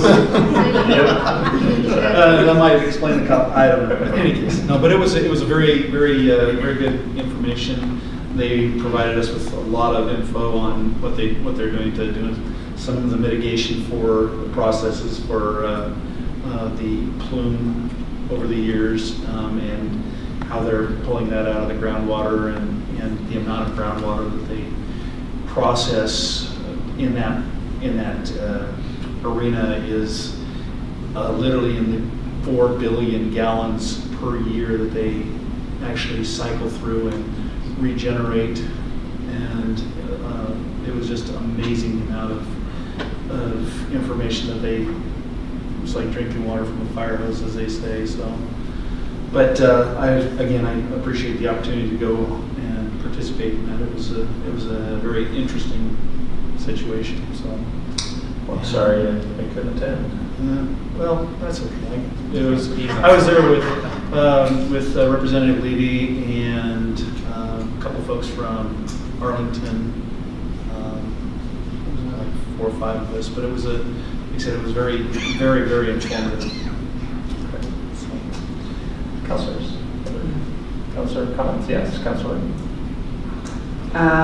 Well, Martin Luther King Day is coming up. We're already planning for that for the 15th of January, and we would like to know if we can use the facility here again. Also, we're inviting someone from the mayor or city manager to be a welcome speech, and you can let me know. You guys can fight it out, and then let me know so we can put it on the program when we start working on it a little bit more, and then I'll be contacting you so we can do the radio again. And that's all I have. January 15th, that's typically Monday. Yes, that's the Monday. Perfect. All right, and that's usually like 11 to 1? Somewhere? Yes. Yes. Okay. All right, Councilor Grant. One last thing. Tomorrow I am planning on helping with the volunteer thing. Volunteer fair volunteer. Yes. So I'm excited to be there. I will be arriving like an hour and a half later, but I'll stay for the rest of the afternoon. Awesome. So, Mr. Spencer, you're going to give us an update on that? Yeah. Okay. Lily and I will be attending as well. Other comments from the council? Yes, Councilor. I just wanted to share some news. Maybe some councilors have already heard the news, but our area landed the Pacific Northwest Hydrogen Hub. This was one of 7 hubs nationally that was awarded. We were awarded $1 billion, and that's between the Washington and Oregon. They made kind of a dual bid. Back in March, I talked to this council about the work that they were doing, and I sent a couple of letters of support. I was recently informed that we were awarded this from a phone call from the president of PGE. And so I'm really, really excited about what this is going to bring to our area. It looks like they have substantial interest in the Boardman coal plant that was recently torn down this last year, and potentially working to create more energy resources out here in our area. So I'm really proud of that, and I'm proud of the things that it's going to bring to our area, obviously more high quality jobs. And so just wanted to share that with the council, and I'll be sharing more information as more things come out. Others? Yes, Councilor McCarthy.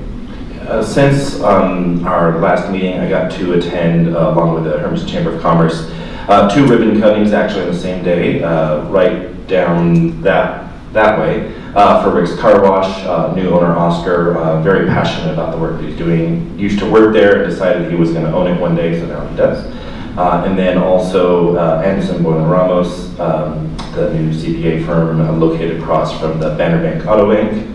So they're doing that. And then a personal comment. Most of you know that, especially if you've been with me on my council journey, that in 2020 I started fostering. As of October 13th, I'm no longer a foster parent because my kids are adopted and they're McCarthy's now. Awesome. Congrats.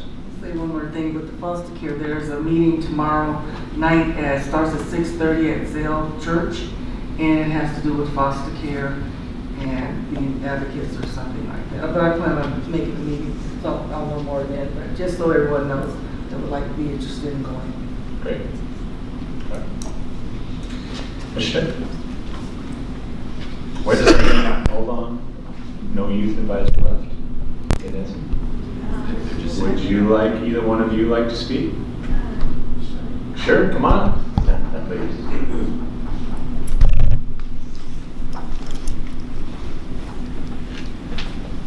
Okay, this is going to be very brief, but Please tell us your name again. oh, sorry. My name is Janine Heredia. And do I have to say my grade? No? No. Okay. We're having a trunk or treat on Friday. Just a little reminder on that. And there will be free admission for elementary school kids who dress up into our football game. So if you guys would like to come and support that. And as far as I know, I think that's all I have. So I missed the first part. What's on Friday? It's our trunk or treat tailgate. Trunk or treat. Okay. Yes. Is that in the parking lot? No, it will be in the purple gym, so the big gym right next to the tennis courts. Okay. That's on Friday. Friday. What time? 5 o'clock. 5 o'clock. Okay. And then football game they get to go to free if they come with their Halloween costume. Yeah. Okay, perfect. Anybody know anything about this? Oh, yes. I kind of forgot when the play was. I'm not very involved in the theater. Okay. But I do October have a couple 28th, friends. November 3rd, and Yeah. November 4th. You guys should definitely check it out. The theater production does have like really good plays. So you guys should totally go if you have the opportunity to.